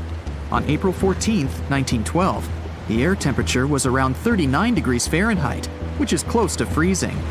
With the ship moving at about 23 knots, more than 26 miles per hour, the sailors must have felt that frigid cold air pressing against any exposed skin. The only good thing about the job was that the shift only lasted 2 hours. Frederick Fleet was the sailor who actually spotted the iceberg that sank the Titanic. He was up in the crow's nest, working with Reginald Lee at the time. Fleet kept track of the left side of the ship, while Lee scanned the right. It was 10 p.m. when the 2 men started their shift. They had already been warned about the possibility of ice. But when you're cold and it's dark, it might feel like an impossible task. Even worse, the 2 men didn't even have binoculars to make the job any easier. Fleet would later insist that having binoculars would have prevented the tragedy. With about 20 minutes remaining on the job, the sailors noticed the iceberg. Fleet rang the bell, once, twice, and again. He then called up to the bridge to inform the crew. At first, the call seemed to come in the nick of time. The ship's engines reversed, and the massive ocean liner managed to turn. It wasn't enough to miss the iceberg, though. Ice showered down onto the ship's deck. The iceberg tore through the hull, and water flooded in. 2 hours and 40 minutes later, the Titanic was gone. And here we have clue number 1. The iceberg was big enough to be spotted with the unaided eye in the dark of the night without any binoculars. It was also tall enough for bits of ice to fall down onto the ship's deck. Since this all took place long before social media and smartphones, nobody on board would have been taking photos or videos at the time. So, of course, we don't have any footage of the actual iceberg. But there are photos of the possible iceberg from later that day. The SS Prinz Adalbert was sailing near the area on the morning of April 15, 1912. The steward on the ship had not yet heard about what had happened to the Titanic. But when he spotted an iceberg floating by, he was compelled to photograph it. Why? There was a line of red paint along the bottom of the iceberg, indicating that it had likely collided with a ship sometime within the previous 12 hours. A second photo was taken from a ship called the Minia, which was sent into the area to look for debris from the collision. Captain de Carteret said that among the wreckage, he had seen only one iceberg. He also noticed a streak of red paint on it. From the photos and witness accounts, newspaper reports estimated the iceberg to be 50 to 100 feet high and 200 to 400 feet long. That's clue number 2. The iceberg that hit the Titanic probably started its ocean journey from Greenland's coast, heading past the Baffin Bay to the Davis Strait. From here, it must have slipped through the Labrador Sea and finally reached the Atlantic. And that, in itself, is pretty impressive. The glaciers in Greenland create between 15,000 to 30,000 icebergs each year. Some small, some big. Of these, a mere 1% will actually make it to the Atlantic. The others simply melt along the way. We know that the temperature of the Atlantic Ocean, where the sinking took place, was around 28 degrees Fahrenheit. That's below freezing. For humans, this could cause frostbite or hypothermia. But that temperature is actually warm for an iceberg. Most would only last 2 to 3 years in the North Atlantic, slowly melting into the warmer water. Based on this, it's likely that the Titanic's iceberg left Greenland in 1910 or 1911 and was fully melted by late 1912 or 1913. But since it did make it to the Atlantic and managed to cause significant damage to the ship, we have clue number 3. We will never know for certain the size of the iceberg from that day, but we do know that it definitely wasn't a growler or a bergy bit. Both those types of icebergs are much too small. And if the ice was indeed scattered across the deck during the collision, the iceberg must have been a little taller than 60 feet. The newspaper estimates are probably as close as we're going to get. The iceberg that took down the Titanic was indeed a formidable one. And icebergs are still a threat. As recently as 2007, the cruise ship Explorer struck one and sank in Antarctica's Weddell Sea. Luckily, everybody survived. The International Ice Patrol was created in 1914 following the Titanic's sinking. The organization is still in operation today, made up of representatives from several countries. Using airplanes and radar, the patrol locates and tracks larger icebergs, making the information available to anyone who needs it and preventing more ocean tragedies in the process. We've all heard of the famous story of the sinking of the Titanic. But if you really think about it, it's not just one story, but so many stories all at once. It is a story of strength and courage, as with the likes of Margaret Brown stepping in to help passengers in need. It is a story of luck and guile, like with Arthur John Priest, a man who not only survived the Titanic, but also 3 other tragedies at sea. It is a story of perseverance and intrigue, as with Violet Jessup, a stewardess who had also survived 3 shipwrecks and then continued to serve for 30 more years after that. These are the stories of their personal journeys. When the RMS Titanic set sail from England on April 10, 1912, it was the largest ship ever built at its time. It was 883 feet long and 175 feet tall, and it took 3,000 workers 26 months to build it. Considered to be the pinnacle of nautical engineering, this ship was touted by its makers to be unsinkable. Of course, 4 days after its maiden voyage at sea, that claim would be proven false. On April 14th, the Titanic hit the iceberg. The collision ruptured the hull, and the 16 supposedly watertight compartments designed to keep the ship afloat quickly flooded with water. It took the liner 2 hours and 40 minutes to sink. And of the 2,240 passengers and crew on board, only 706 survived. One of those survivors was Margaret Brown. She was a philanthropist and actress who had traveled to Europe to visit her daughter in Paris. However, when Brown got word that a grandchild had fallen ill back in America, she bought a ticket for the next available ocean liner that would take her home, which just so happened to be the Titanic. As a wealthy woman, whose husband had become rich after finding gold in one of the mines that he owned, Brown was able to get first-class accommodations on the vessel. For over 4 days, she enjoyed many of the luxuries that came with her ticket. There were the expected services, like a large dining room with a live orchestra. But the vessel also was equipped with a gym, squash courts, and a swimming pool. And she'd spend her time in the first-class lounge that had been designed in the architectural style of the Palace of Versailles. When the Titanic started to sink, Brown could have jumped into the first available lifeboat and made her way to safety, but she did not. Instead, she joined the relief efforts and helped others get out, putting her own life at risk. In fact, By some accounts, a crew member had to physically pick her up and drop her into a lifeboat number 6 in order to get her off the ship. With all the confusion and fear around, Brown went on to take control of the lifeboat. She even got the women on board to help paddle, knowing that it would help them keep warm in the cold night's air. There were also reports that she had an argument with the crewman who was in charge of that particular boat. When she suggested that they paddle toward the ship to help save others, Quartermaster Robert Hitchens refused, claiming that when the massive Titanic would finally go under, their tiny lifeboat would be pulled down with it if they were too close. An hour and 20 minutes after the Titanic sank, the survivors were finally rescued by the RMS Carpathia. Even then, Brown was still hard at work, now ensuring that passengers from the second and third classes were provided with basic necessities such as food and blankets. Initially dubbed the heroine of the Titanic, she would later be nicknamed the unsinkable Molly Brown. A bit of an odd nickname, considering that she was never called Molly in her normal life. However, her story was so compelling that it was eventually turned into a musical in 1960 and into a movie in 1964. And her character would continue to pop up in several other films about the tragedy. There was also another person on board who was also later declared unsinkable, though his series of events that led to him earning this title are far more tragic. His real name was Arthur John Priest. He worked as a stoker and fireman. This meant that he spent most of his time below deck, helping shovel coal into the furnaces that created the steam needed to keep the ship moving.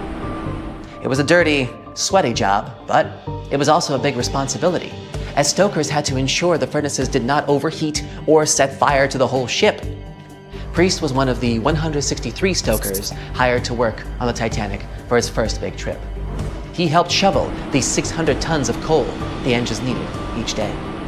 When the ship hit the iceberg, Priest was relaxing in the bunker he shared with his co-workers, not far from his workstation.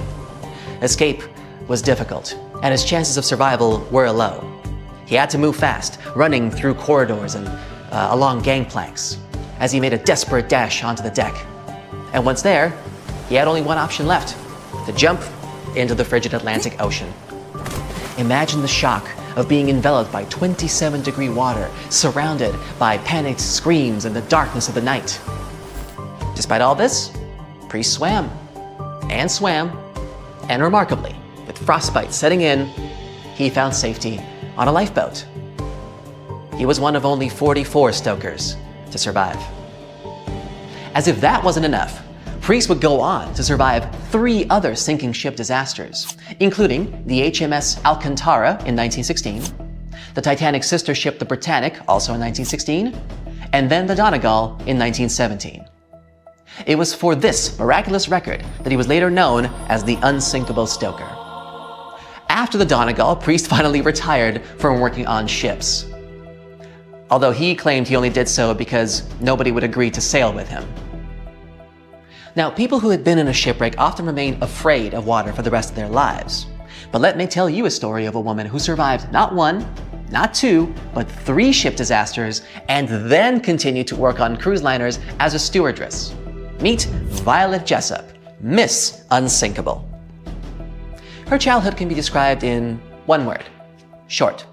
Violet had to grow up very quickly to take care of her siblings. She was the oldest of 9 children. Life became even more difficult when she became very ill.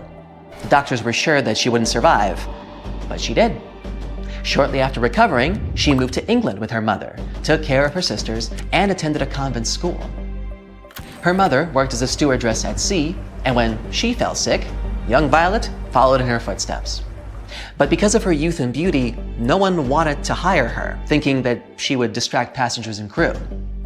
But Violet didn't give up, and instead came to one of the interviews in her worst clothes and with unkempt hair. She wanted to show that she was ready for hard work on the ship.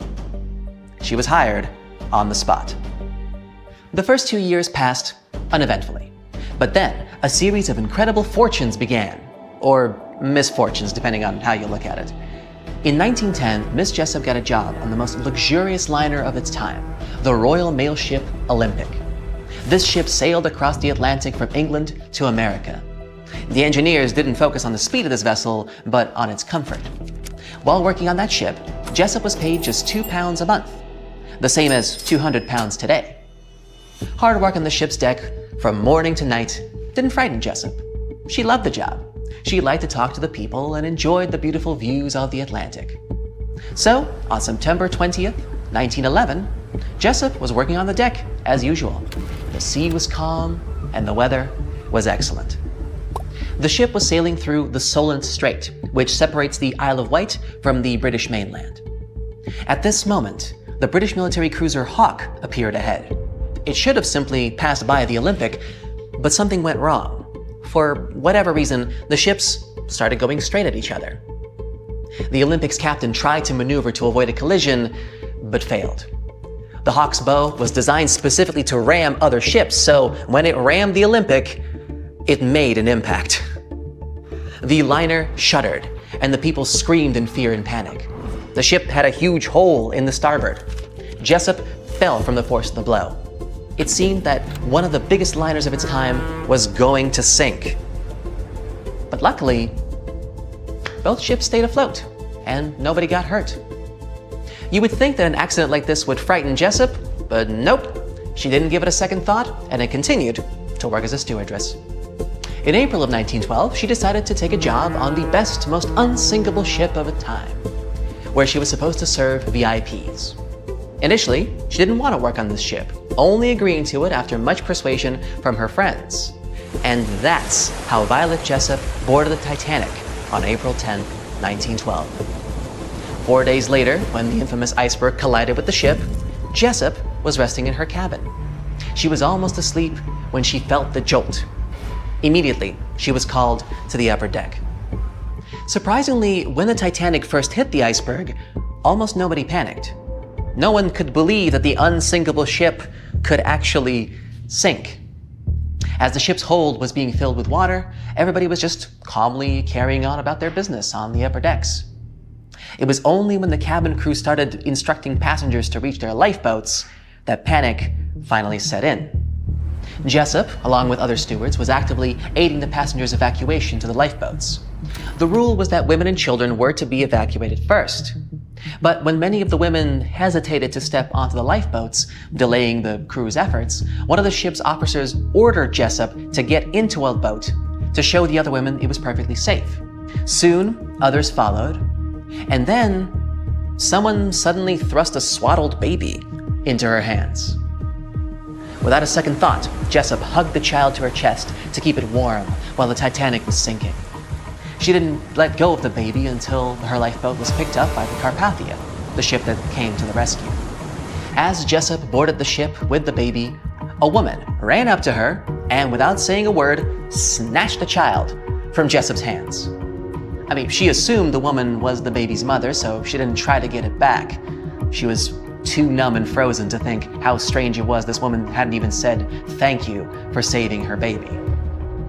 Many years later, Jessup would be reminded of this baby under some mysterious circumstances.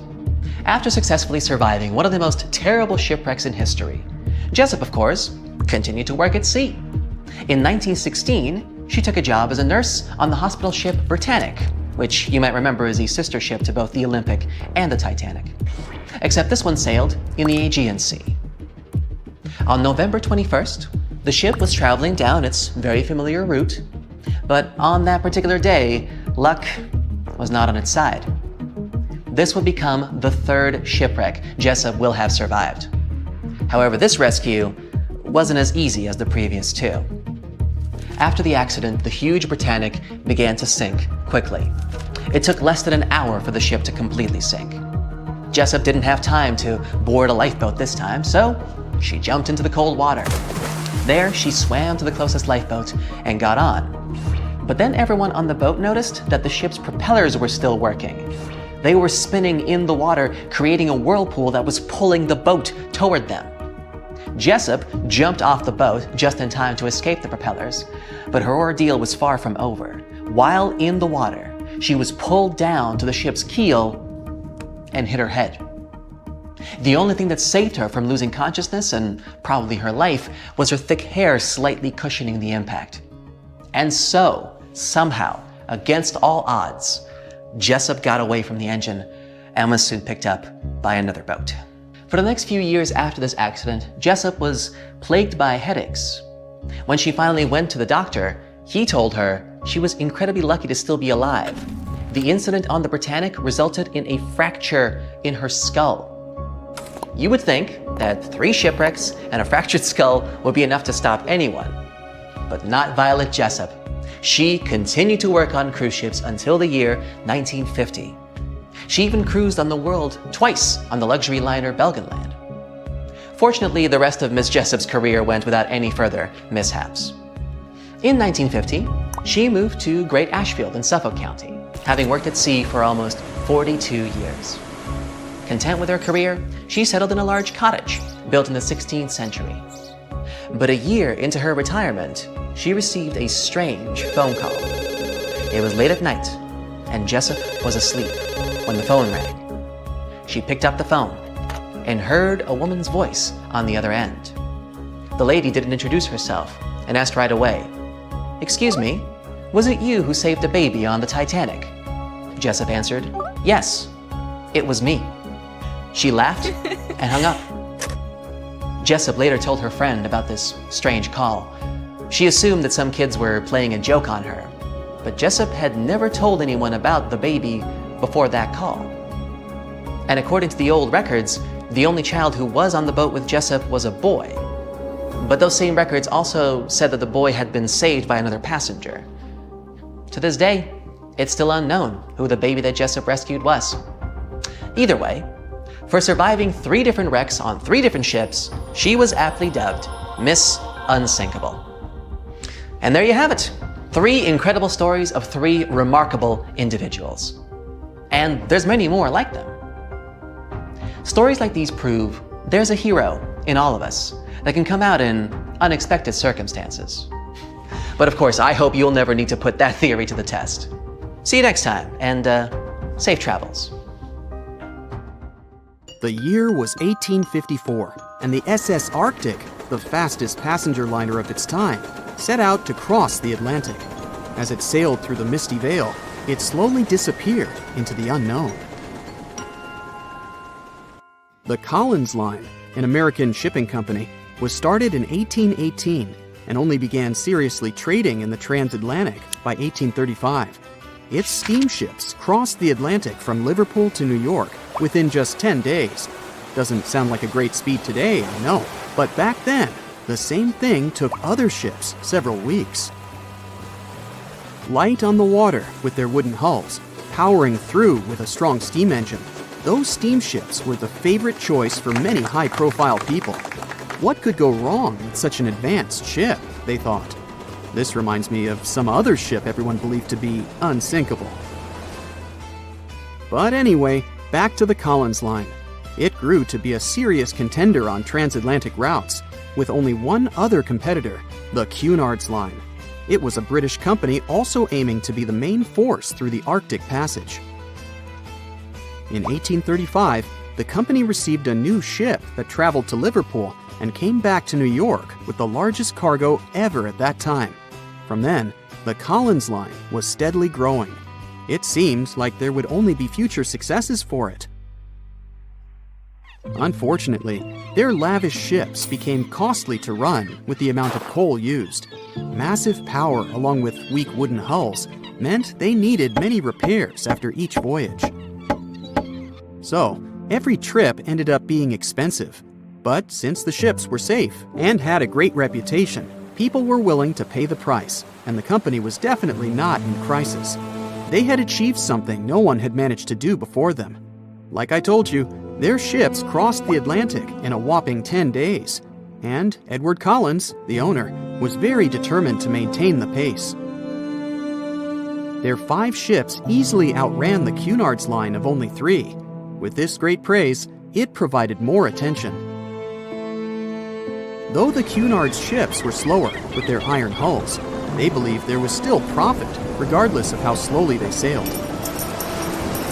Among Collins' ships, the Arctic, the third of them to be launched, was the largest, reaching 284 feet long, with 2 side-lever steam engines, each with 1,000 horsepower. The paddle wheels made 16 revolutions a minute when at full speed. At the time of its launch, The press called it the most stupendous vessel ever constructed in the United States. But glamour and fame couldn't avoid what would come next. On the 27th of September, the Arctic was on its journey from Liverpool to New York, continuing a speed pace through the thick fog. It's possible that by that moment, after 4 years of record-breaking trips, the crew became overconfident with their sailing and the ship. Going only 50 miles from Newfoundland, they carelessly continued through the fog with no radio contact, sonar, or any other form of identifying objects, equipped only with Morse code. A smaller ship, the SS Vesta, which operated as a fishing vessel, often worked around Newfoundland.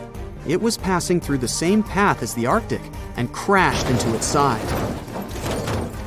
Shocked by the collision, the captain of the Arctic offered help to the much smaller Vesta, but it was soon clear that the damage that seemed minor on the Arctic was far worse.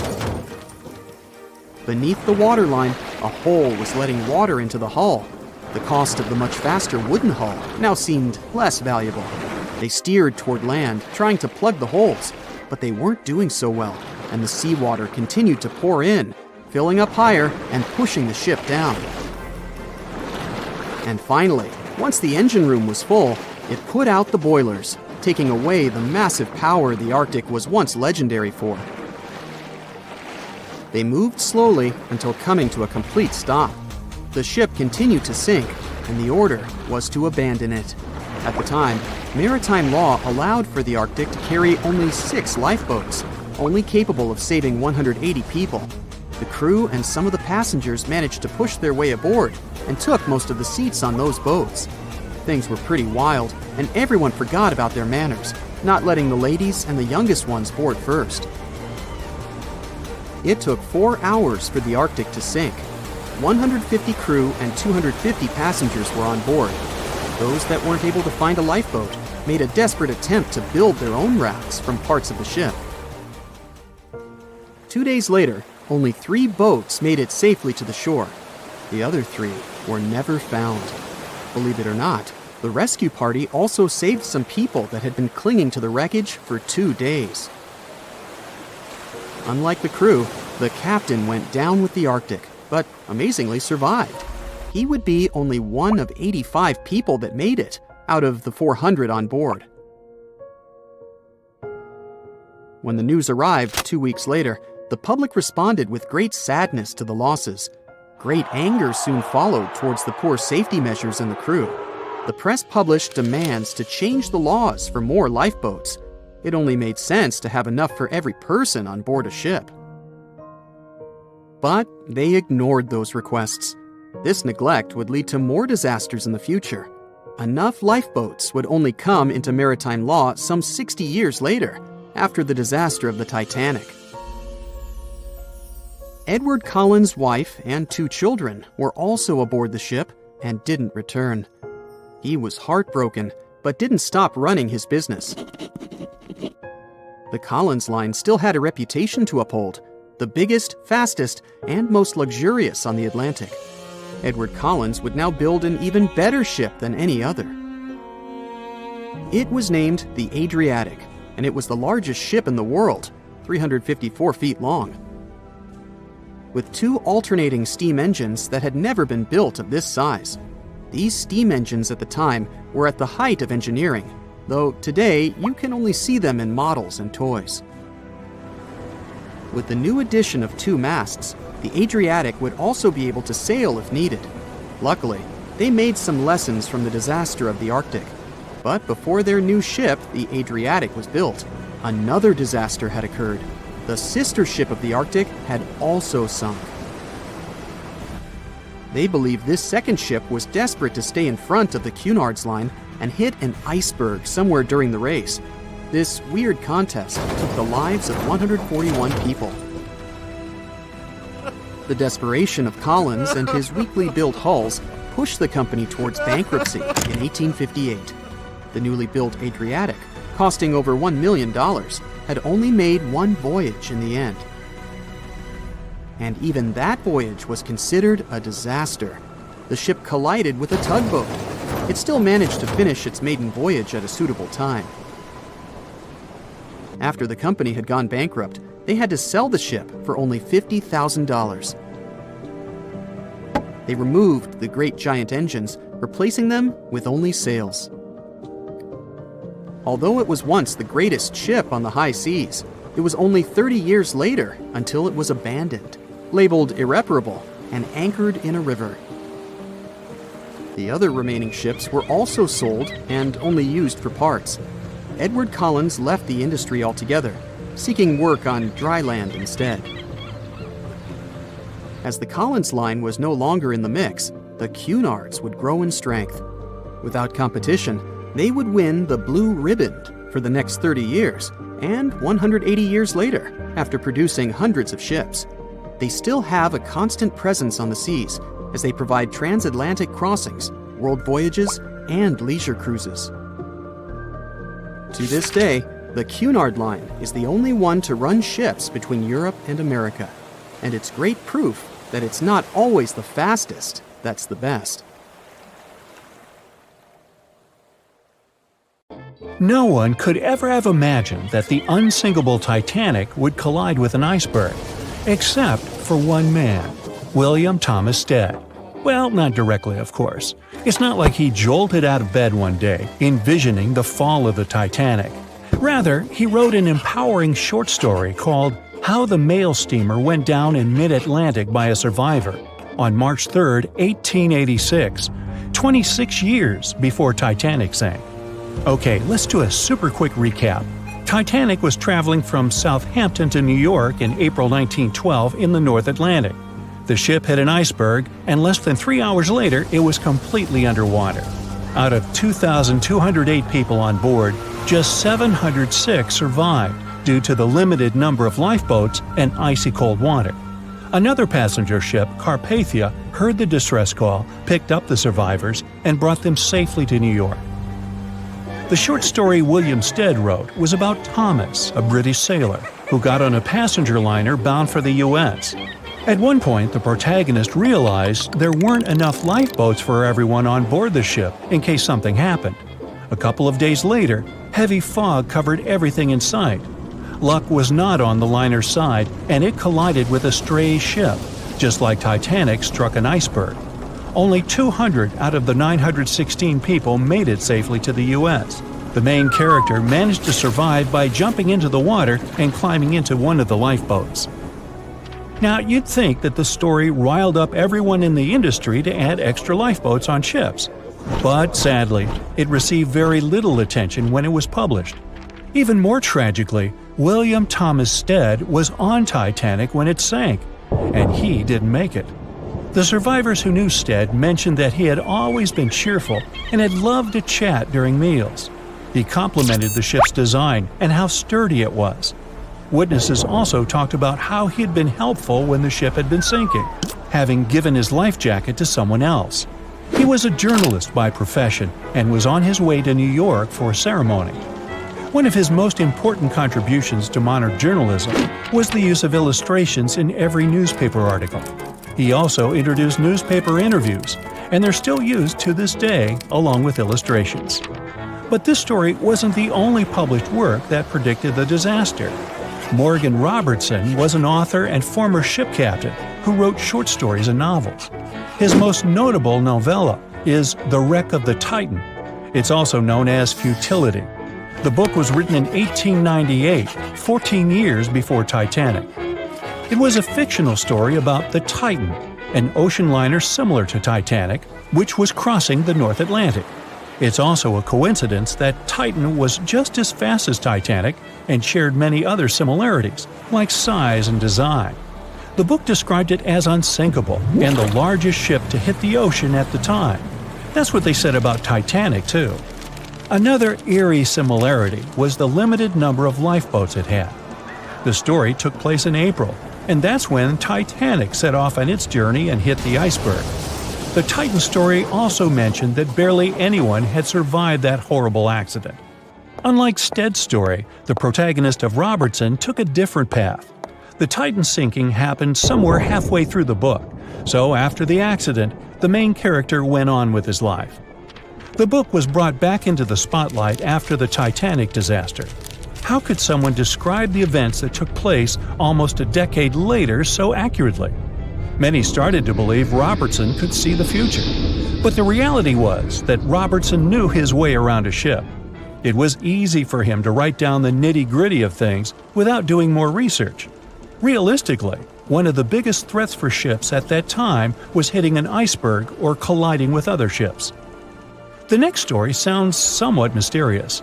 Once, Alex Mackenzie heard a voice that warned him not to board Titanic. But when he turned around, there was nobody there.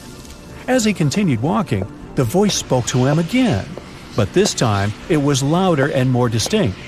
He took the warning seriously and decided to cancel the trip and go back to Glasgow, Scotland, his hometown. His grandparents weren't too happy to find him back home instead of on Titanic. After all, the ticket was very expensive. That disappointment very soon disappeared when they heard that the ship had struck an iceberg.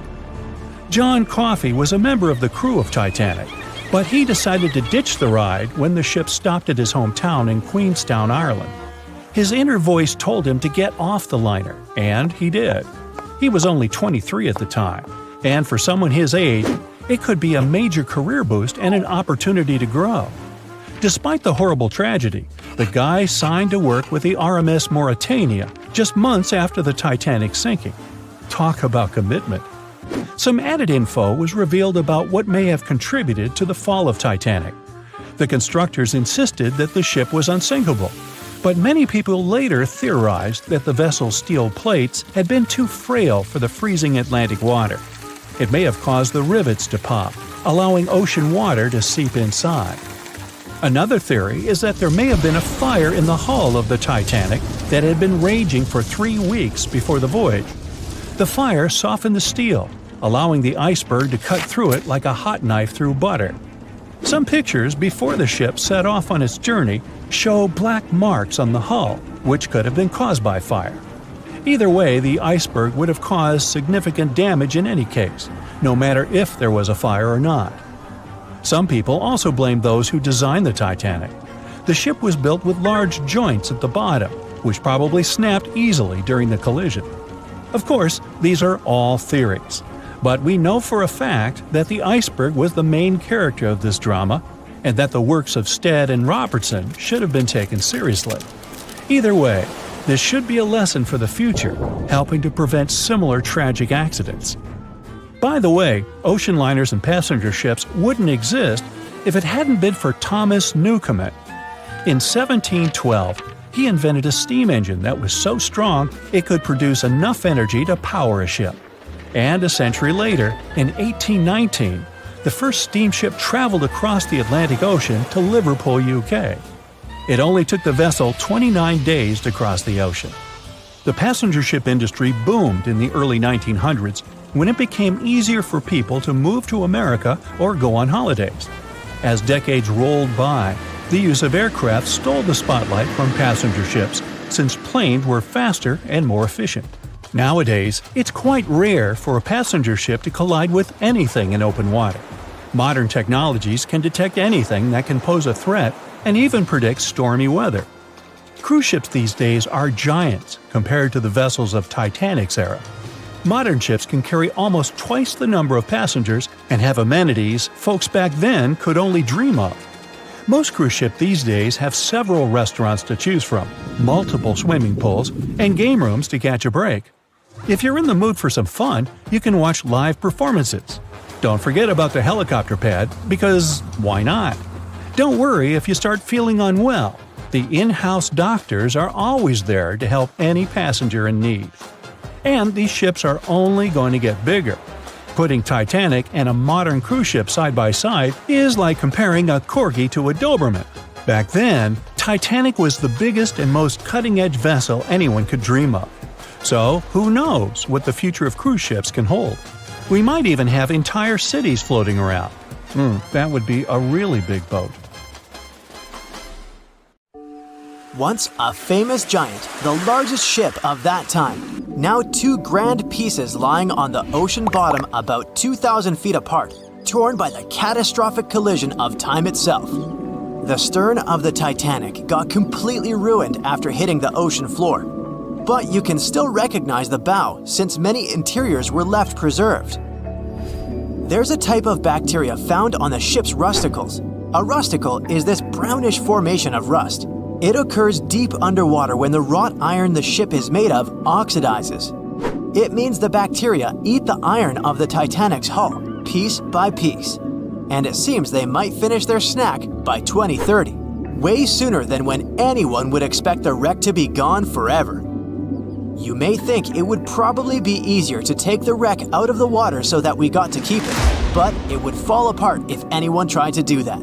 It's been in the water for more than 110 years now, and is now so rusty that no one would be able to reconstruct some parts even if we managed to get the ship out of the ocean depths. What do you think? Could any of about 700 people that had survived the sinking of the Titanic hear it hit the ocean bottom? The largest ship that had ever been made till then disappeared literally before their eyes after all. But sound most likely wouldn't have traveled from water to air. We can't hear that well in water because our bodies are not designed to hear in such environments. And although passengers were close to the sinking site, the Titanic still hit the bottom a long distance away, 12,500 feet. There are so many underwater landslides and earthquakes we cannot hear, and they make way more noise than a single ship slamming into the ocean floor. Most vibrations and sounds must have dispersed over a large area. Also, the downblast of water, which many believe hit the Titanic after it had touched the bottom of the ocean, would have pushed back the majority of the potential acoustic vibrations. Plus, the bottom of the ocean is not hard enough to produce such loud noises. Many survivors said they had heard terrifying noises as the Titanic was breaking apart, but none mentioned hearing anything after the ship disappeared below the surface of the water. Some survivors shared how chaotic it was when passengers, mainly women and children, were getting into lifeboats. There weren't enough boats, and still, some of them weren't even filled to their full capacity. No one knew how to react properly in such a situation. The lifeboat drill had been scheduled for the morning before the Titanic hit the iceberg, but for some reason, it got canceled. A giant ocean liner everyone believes is unsinkable takes a trip across the ocean. On its way, it strikes an iceberg and sinks. Yeah, we all know how the story goes. But what's scary is that it's also the plot of The Wreck of the Titan, a novel published in 1898, 14 years before the Titanic went to the ocean bottom or was even constructed. In the novel, the Titan, what a scarily accurate name too, didn't have enough life jackets, vests, and lifeboats for all the passengers on board. It was also the largest ship of that time, almost identical in size to the Titanic, and both the Titan and Titanic sank in April. Dorothy Gibson was an American silent film actress. She was also one of the Titanic passengers. She survived the catastrophe. Right after she came to New York, she started filming Saved from the Titanic. The film was released only 1 month after the ship sank. Dorothy was even wearing the same shoes and clothes she had worn when she had actually been on the ship. The movie was successful, but it got destroyed in a fire, so it only exists in memories, like Jack Dawson. Titanic wasn't all alone in the restless waves of the cold ocean near the iceberg it struck. The SS Californian was relatively close. Their radio was shut off for that night though. At one moment, the crew members noticed mysterious lights in the sky. They immediately went to wake their captain up to tell him, but he issued no orders. Some believed it was just fireworks. They never realized it was actually a call for help. The flares crew members of the Titanic sent off to the sky, hoping someone would notice. By the time the SS Californian got the SOS message, it was already too late.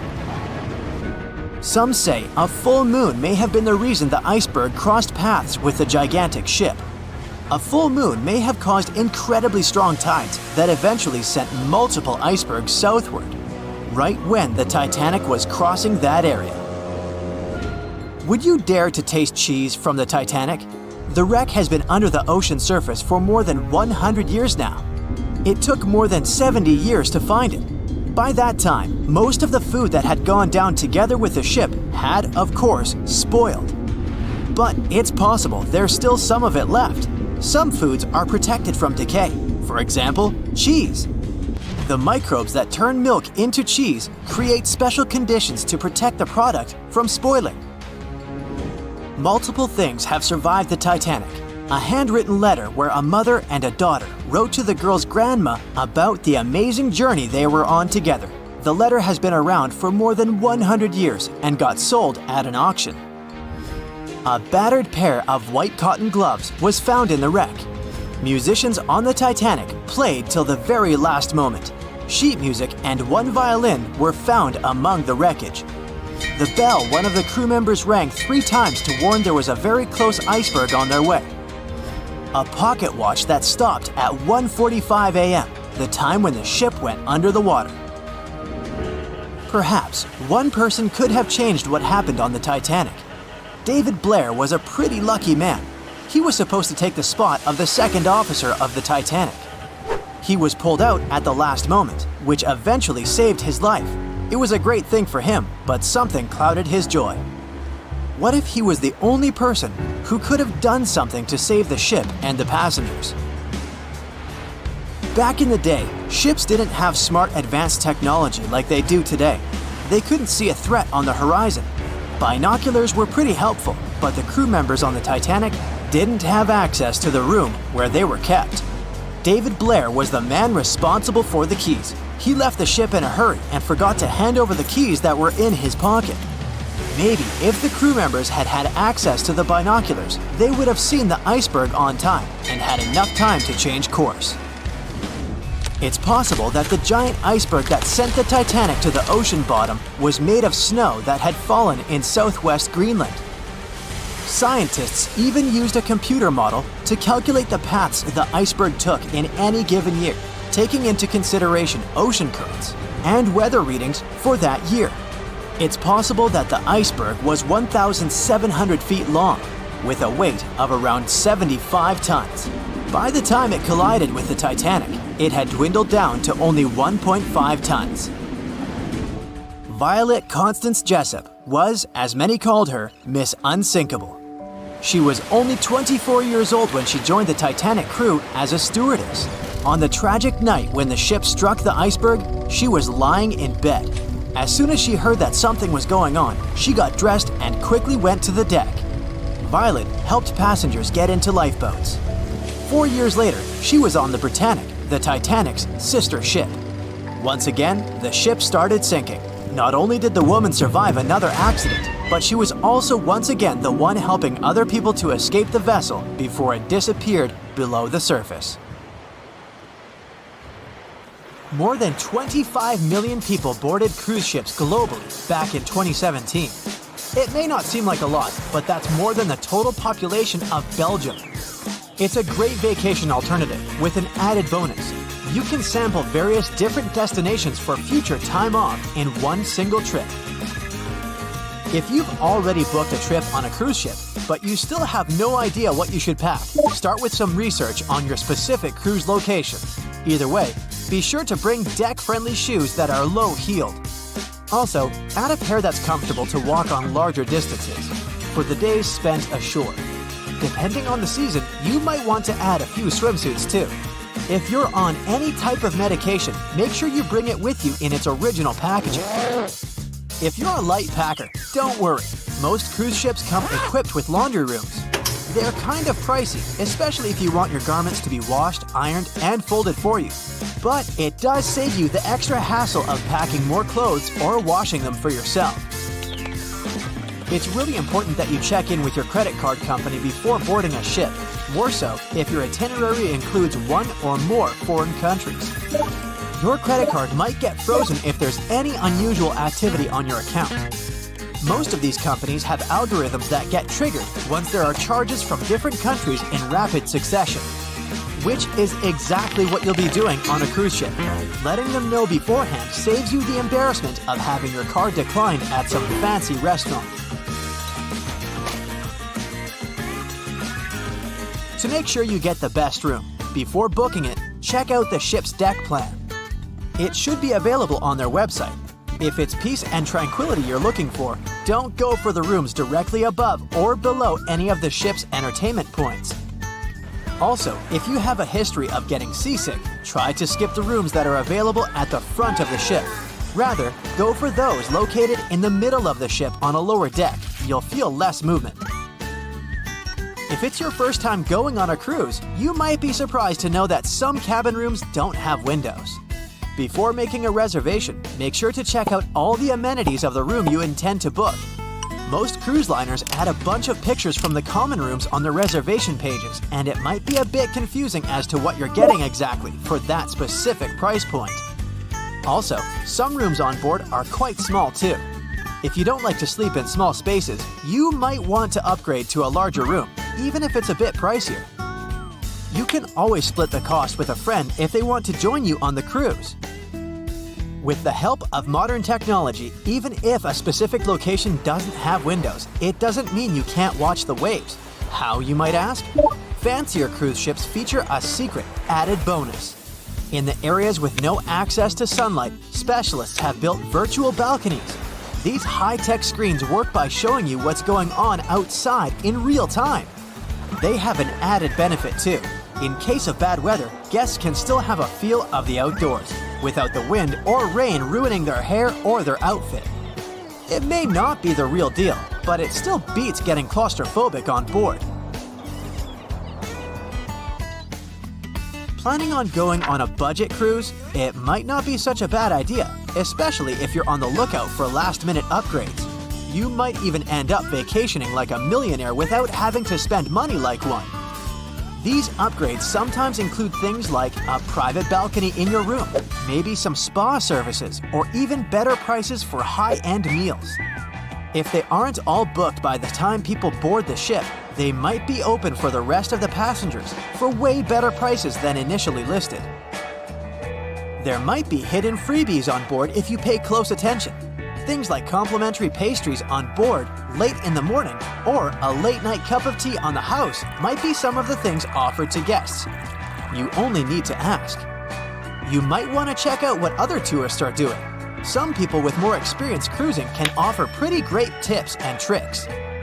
Don't be afraid to start a conversation if you see someone getting something for free. Some cruise ships do go all the way on the fancy dial. They even have exclusive areas designed for guests staying in expensive suites. Most of the time, they're located at the top of the ship.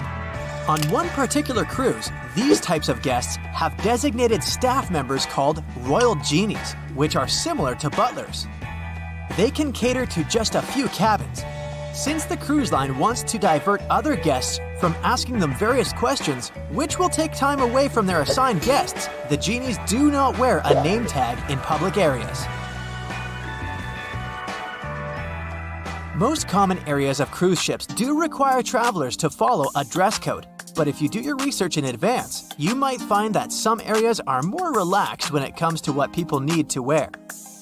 Most cruise ships require people to adhere to smart attire, which means pants with a collared shirt for men, or blouses and skirts, dresses, or stylish pants for the ladies.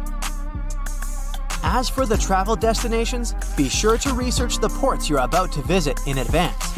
You'll know what to wear, what the weather will be, and if you need to pack anything else, like an umbrella or a beach towel.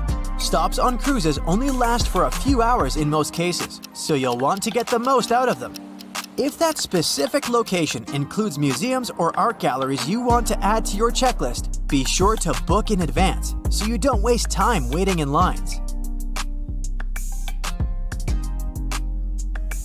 Some cruise ships even provide their guests with private tours of the ports they're about to visit. Do make sure to book them in advance if this is something you might be interested in, as the list gets pretty full quite fast. Independent tours are a bit more private. You can spend time with your tour guide and even ask more questions. Always remember to put your phone in airplane mode while on board. Most cruise ship horror stories involve cruising newbies that ended up paying thousands of dollars in cell phone charges while on ships, just because they forgot to turn it off. If you're the type of person that can't switch off their phone, be sure to check with your cell phone provider before traveling internationally. some can provide special plans for limited amounts of time without extra charges. You'll be free to chat, call, or browse YouTube videos without worrying you'll end up paying a fortune. Most cruise ships also provide you with complimentary Wi-Fi or Wi-Fi packages that can be purchased in advance, which are way more affordable.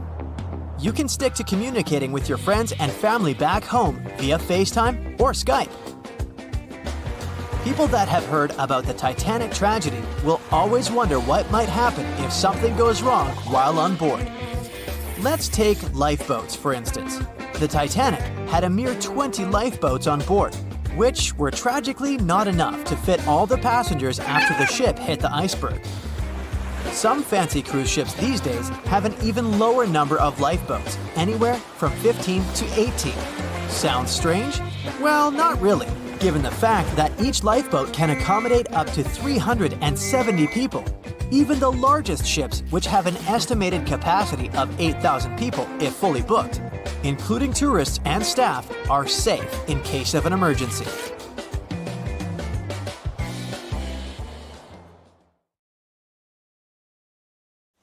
The cause of the Titanic crash was an iceberg, or so we've always been told. But new research has come to light that debunks this theory. On April 15, 1915, Titanic, the biggest ship of its time, completely disappeared under the ice-cold surface of the Atlantic Ocean. It's hard to believe that such a massive and expensive creation could be destroyed by one simple iceberg, right? Well, recent findings suggest that the real cause of the disaster was a fire, not an iceberg.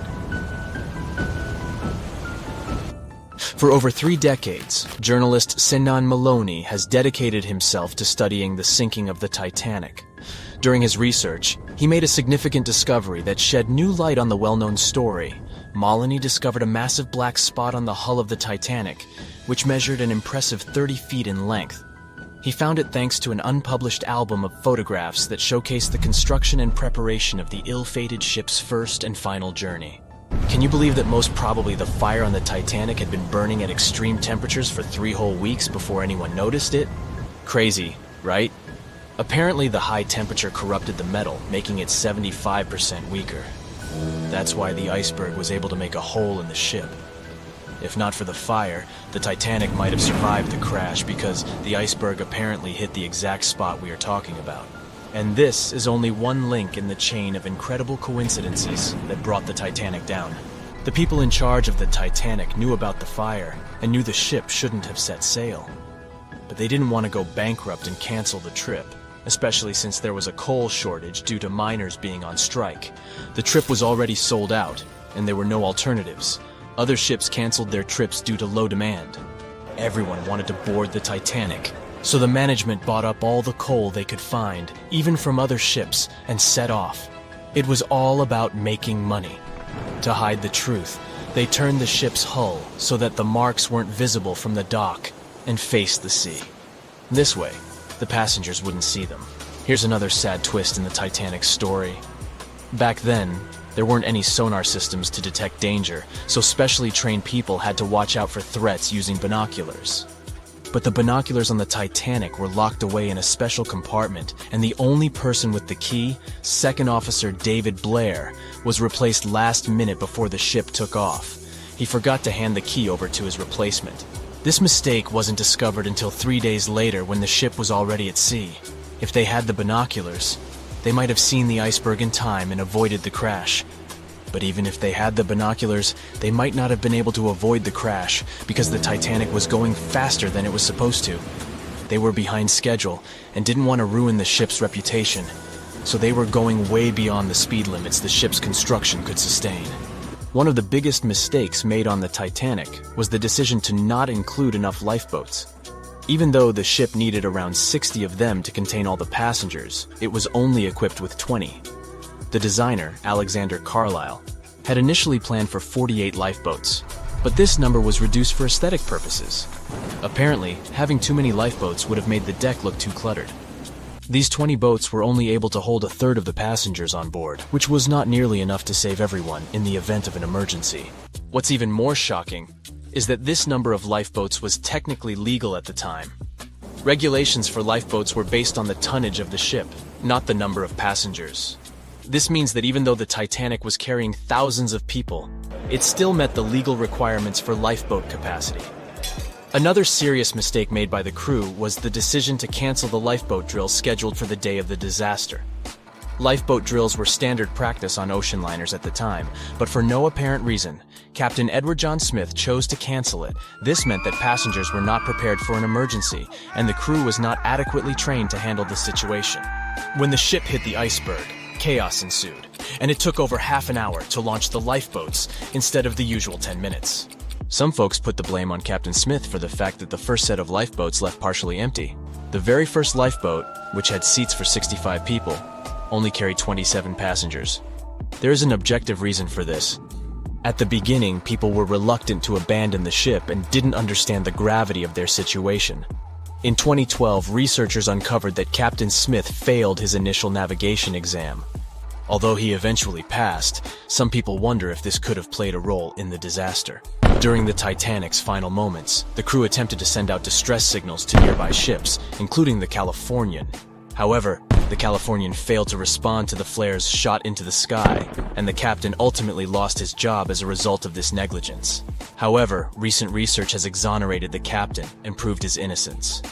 It turns out that light refraction, caused by layers of cold air below warmer air, created mirages that distorted the signals from the Titanic.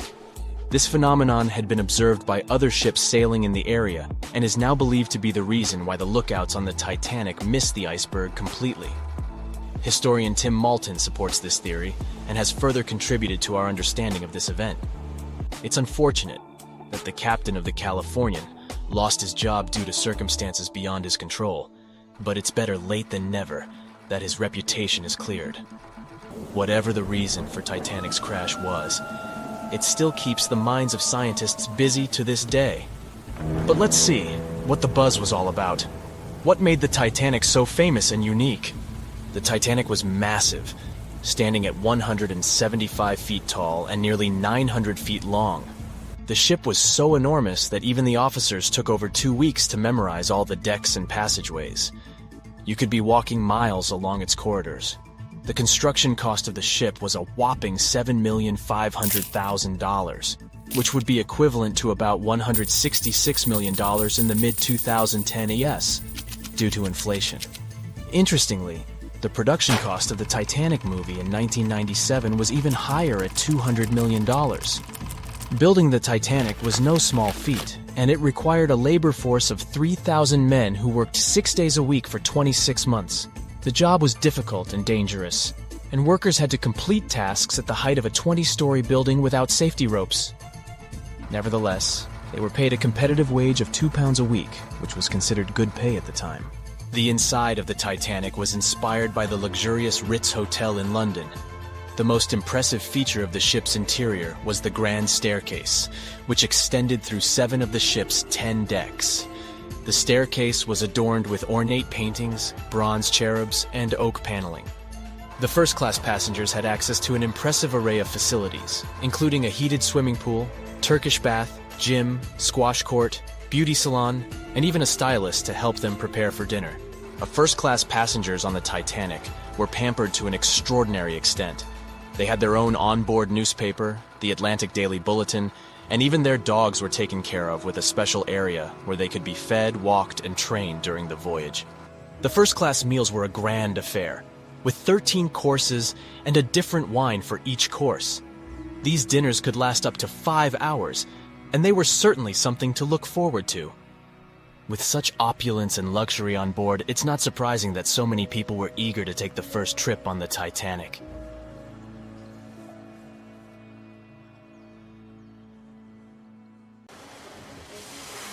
We've heard so much information about this terrible tragedy that happened on the night of April 14, 1912. What really caused the disaster? Could the Titanic passengers have been saved? Was the ship cursed? All these questions still remain unanswered. So this time, let's not focus on the tragic side of the event, but on the fantastic stories of people who miraculously managed to survive that day and what happened to them in the future. As you know, when Titanic crashed into the iceberg, the ship's crew first evacuated the women and children. But among the passengers, one woman remained on the sunken vessel and survived after it went underwater. Her name was Rhoda Abbott. She and her 2 sons lived in England and had been living there for 2 years before they decided to return home to Providence, Rhode Island. Rhoda bought 3 third-class tickets for the most modern and unsinkable ship of that time. The whole family slept in their cabin on that ominous night from April 14th to 15th. They didn't feel the jolt and got up only after the steward knocked on the door. He asked them to wear life jackets and go to the upper deck. Then, along with other third-class passengers, they waited in line to board the lifeboats. The crew members allowed only women and little kids to go further. Still, the brothers negotiated with the team and walked their mother to the lifeboat. All 3 went to the last lifeboat, but the crew asked the sons to leave since not all the women had been evacuated. Rhoda didn't want to leave her sons, so she decided to stay with them. She left the boat and hugged the boys. By this time, the ship was sinking into a stern-up position. The deck tilted. Rhoda tried to hold her sons but couldn't. She slapped off the deck and fell into the icy water. From there, she swam to the lifeboat that was washed away from the deck. Rhoda climbed aboard and watched the Titanic go under the water. Unfortunately, she was unable to save her 2 sons. Besides her, there were 13 people in the boat. But in the end, no one except Rhoda survived. A few hours later, the ship Carpathia arrived and found a nearly frozen Rhoda in the boat. The vessel arrived almost 3 days later in New York, where Rhoda was hospitalized, and she lay there for about 2 weeks. Swimming in cold water caused her asthma, which remained with her for life. Later, she admitted that she hadn't regretted that she had refused to evacuate with other women because she got a little extra time to spend with her sons that night. Another survivor of Titanic was Violet Jessup. She boarded the ship not as a passenger, but as a working staff. She was hired by the White Star Line, which was looking for people to serve wealthy clients on the new luxury liner. And on April 10th, after an interview, Violet boarded the Titanic. The first days of work went as usual, but then the ship crashed into an iceberg. In the beginning, no one panicked and didn't even want to believe that the unsinkable boat could go down. But while the people on the upper deck were having these conversations, water flooded the ship's hold. Violet, along with other stewards, helped people evacuate. One of the ship's commanders ordered Violet to get into the boat first to show everyone else it was safe. She obeyed and spent several hours there until rescuers came for the survivors. But the most exciting thing in this story was that before the Titanic, Violet had already been in another shipwreck. The ship where she worked as a steward collided with another vessel at sea. All the people were saved, and Violet got a job on the Titanic a few years later. But even after the famous shipwreck, she didn't change her profession and went to the Britannic Floating Hospital. And you know what? It also sank. Violet managed to survive for the 3rd time, but this didn't scare the girl. After all these events, she continued her work on other ships. She survived 3 shipwrecks and got a name for this, Miss Unsinkable. One of the bravest passengers of the Titanic was the ship's chief baker, Charles Jogan. On the night of April 14th, he woke up after the collision with the iceberg. During the few hours as the ship was sinking underwater, Charles helped the passengers. First, he ordered his bakers to supply all rescue boats with food, then helped the crew evacuate the passengers. He was one of the last people left on the ship when all rescue boats were on the water. But still, he continued to save people's lives. Charles started to throw deck chairs overboard so people could hold on to them. Then, when half of the Titanic went down, he lowered into the icy water, where he noticed a capsized rescue boat. Charles boarded it and waited a few hours until rescuers appeared. And the most incredible thing is that he was completely fine when the Carpathia arrived and found him. He had not even a scratch and wasn't at all hypothermic. Among the Titanic's surviving passengers was Margaret Brown, known as the unsinkable Molly Brown. She was visiting a friend in England with her daughter, but when Margaret found out her grandson was ill, she immediately bought a ticket to New York on board the Titanic. After colliding with the iceberg, Margaret bravely helped people evacuate until the stewards forced her to get into a boat. She continued to help other passengers until they were rescued by the Carpathia. Margaret created a survivors committee and raised about $10,000. At that time, it was quite a lot of money. For many years, she protected and supported the Titanic's passengers, who were in poor financial condition. Margaret also helped to build the Titanic Memorial in Washington. A wealthy English businessman, J. Bruce Ismay, was on board the Titanic, and the shipwreck was not the only disaster for him. He managed to jump into the last boat 20 minutes before Titanic was completely submerged. Thus, he saved his life but condemned himself to eternal contempt. When he was on the mainland, the newspapers began to write about him as the main coward of the Titanic. Also, some articles accused him of sinking the ship. Ismay was a White Star Line company director that created the ship, and according to newspaper articles, the businessman asked the captain to sail faster. He wanted the ship to arrive in America ahead of schedule and receive good reviews in the press. As a result, the ship crashed into the iceberg at high speed and damaged the hull. Nobody proved the businessman's guilt. Almost all of the criticism of Bruce Ismay was concentrated in one newspaper. Its publisher had a fight with the businessman before the tragedy, so they decided to destroy his reputation. Britain organized an independent investigation, which concluded that Ismay did nothing wrong. Yeah, he jumped into the last boat, but only after all the women and children were evacuated. However, the investigation didn't help to clear his reputation. In England and America, many friends and colleagues turned away from him. For many years, Ismay compensated the families who lost someone on the Titanic. The most famous passengers of the Titanic were an orchestra of 8 musicians. In the beginning, there was no panic when the ship collided with the iceberg. Many refused to get into the boats, as it seemed to them that it was safer on the Titanic. Others were sure the breakdown on the ship would soon be repaired. Some people didn't believe the ship could sink. A minor panic began when everyone realized a catastrophe was imminent. To calm the people down a bit, the 8 musicians from 2 ensembles started playing music. Survivors said the orchestra played until the very end. Fear for their lives and the nearness of the end didn't confuse the valiant men.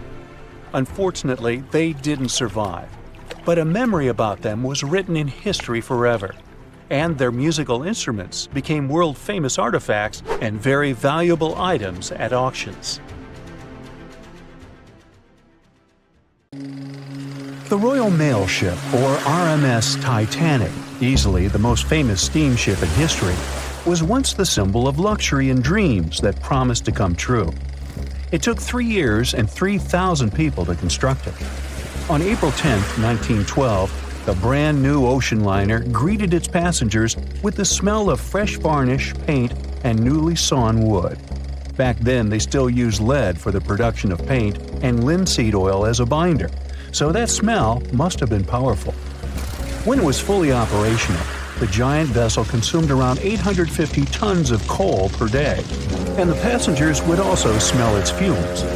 Another odor that must have filled the Titanic's decks, at least the first-class ones, was the new scent by the famous French perfume house Guerlain. It was released earlier in the same year and quickly became a hit with the well-off ladies. The perfume that you can still buy today is a mix of violets and iris with creamy vanilla. On the dramatic evening of April 14th, when Titanic only had hours to live, the unknowing waiters were serving oysters, lamb and mint sauce, roast duck with applesauce, and other delicacies to their first-class guests. The second class was filled with the smells of curried chicken, spring lamb, and roast turkey. Third-class passengers had simple gruel and biscuits that night. At 11 p.m., as the ship got dangerously close to the iceberg, the new smell added to the mix. It was a mineral odor with metallic notes. If you have ice in your fridge, you must have noticed it takes the smell of neighboring foods. The same happens to icebergs. They take on the odors of sea animals and maintain the chemical composition of the water that they're made of. If more people had known about the meaning of this particular metallic smell, they probably still wouldn't have saved the ship. But the number of people that managed to escape to safety could have been larger. Speaking of smells, in case you've ever wondered what space smells like but aren't planning to become an astronaut anytime soon, listen up. You can try out Ode to Space, an aroma that was designed by NASA decades ago. The idea of the perfume was to help astronauts prepare for their encounters with space at all levels during their training. But hold on a second, space is a vacuum, so it technically shouldn't have any smell. Yet, astronauts who have been out there remembered it as a pleasant metallic odor, something like the smell of welding fumes or burnt gunpowder. They could smell it on their spacesuits after coming back into their spacecraft. We can also guess what other planets smell like based on what their atmospheres are made of. Venus has clouds of sulfuric acid in its atmosphere, so it must smell like rotten eggs. Mars and Uranus also smell like rotten eggs, by the way. Each of the layers of Jupiter's atmosphere is made up of different chemicals. That's why it smells different depending on where you are. Some layers would greet you with a yummy aroma of bitter almonds or marzipan, and others, closer to the top, smell like cleaning products. The remaining planets of the solar system are unlikely to have a distinctive scent because they're mostly odorless gases in their atmospheres. As for our natural satellite, the Moon, the Apollo astronauts claim that its dust smells like gunpowder. The fragrance of fresh-cut grass makes regular mowing it nearly worth it. But did you know that the grass isn't having a great time while you're doing it? In fact, it's sort of screaming for help. And because grass can't scream out loud, it expresses discomfort by releasing a mix of smelly, volatile molecules. It does it to protect itself from insects. Caterpillars and other similar creatures just love to munch on sugary plant snacks. When you mow the grass, it releases jasmonic acid, among other things. It's sort of a signal to parasitic wasps that there is a caterpillar available. These creatures deal with the grass's offenders, and it can keep growing happily ever after. From the point of view of the grass, mowing is not much different from an insect attack, so it protects itself the best way it can. The rain has an easy-to-recognize powerful smell, also known as petrichor. But where does it come from? Turns out some plants secrete oils during drought. The rocks and soil accumulate those oils compounds, and when the raindrops hit, they mix with water and release into the air. Sometimes these oils combine with chemicals produced by bacteria living in the soil. The result of this cooperation is a musky odor you can smell in the woods or in your garden when you turn over the wet soil. Ozone also adds to the smell of rain, especially after thunderstorms. It happens when a lightning bolt's electrical charge splits oxygen and nitrogen molecules in the atmosphere, and they later recombine into ozone. One theory says we enjoy the aroma of rain so much because it's imprinted in our brains. Different cultures have always associated rain with something positive, and we could have inherited that perception. Now, chocolate fans, of which I am one, this is for you. There are flowers that smell exactly like your favorite tree. It's a product of a tropical plant, after all, and since it's impossible to recreate the exact magical scent chocolate has in a perfume, you can plant some chocolate flowers, also known as the green eye lyra leaves, in your garden. These flowers look like daisies with yellow petals around a deep red center. When you pick its petals, the flower releases the delicious smell we all love so much. The leaves and branches of the plant also have the same fragrance. Now, in case I got you interested, you can find the flower in dry soils of Arizona, Texas, Colorado, and other states with similar climates. It blooms all year, and the aroma is strongest on warm days. The bear cat, also known as the biturong, does not only look super cute, but also smells like buttered popcorn. Biturongs prefer to stay alone and use their aroma to mark their territory and find potential partners when they have to. Scientists tried to figure out the secret of their unusual smell and suggested it could come from secretions from the scent glands under the animal's tail. Further research showed that the popcorn smell comes from the bearcat's urine. After the animal answers nature's call, it leaves a scent trail in the trees with its tail that often gets soaked. But if the real popcorn only releases its amazing smell when it's popping under heat, how do bearcats manage to do it without a microwave? Well, the answer could be in their diet, or more likely, in the bacteria that come in contact with the animal's natural fluid. Durian is a fruit popular in Southeast Asia that smells sweet and nice to some people, but to the majority, it's a mix of rotten onions and sweaty socks. The stench is so powerful that it's banned on public transportation and hotels in some countries. The secret of durian is its 44 odor-active components. The mix is so complex that you can never tell what it's going to smell like.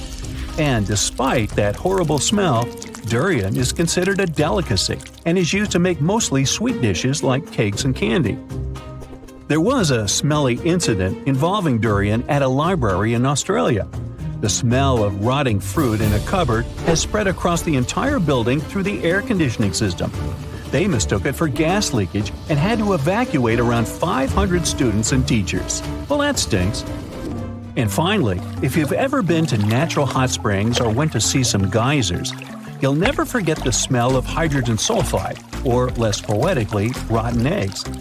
It's actually not only yucky but also highly flammable, but it can also be quite useful. Most households in Iceland use geothermal springs as a source of hot water. Although it doesn't smell fresh, it's perfectly safe to drink, and the smell doesn't stay on your body after you take a shower. So there. Everyone knows the story of the Titanic, but not many people know that Titanic had two sister ships, and that on the night of its sinking, one of them was rushing to help but didn't make it in time.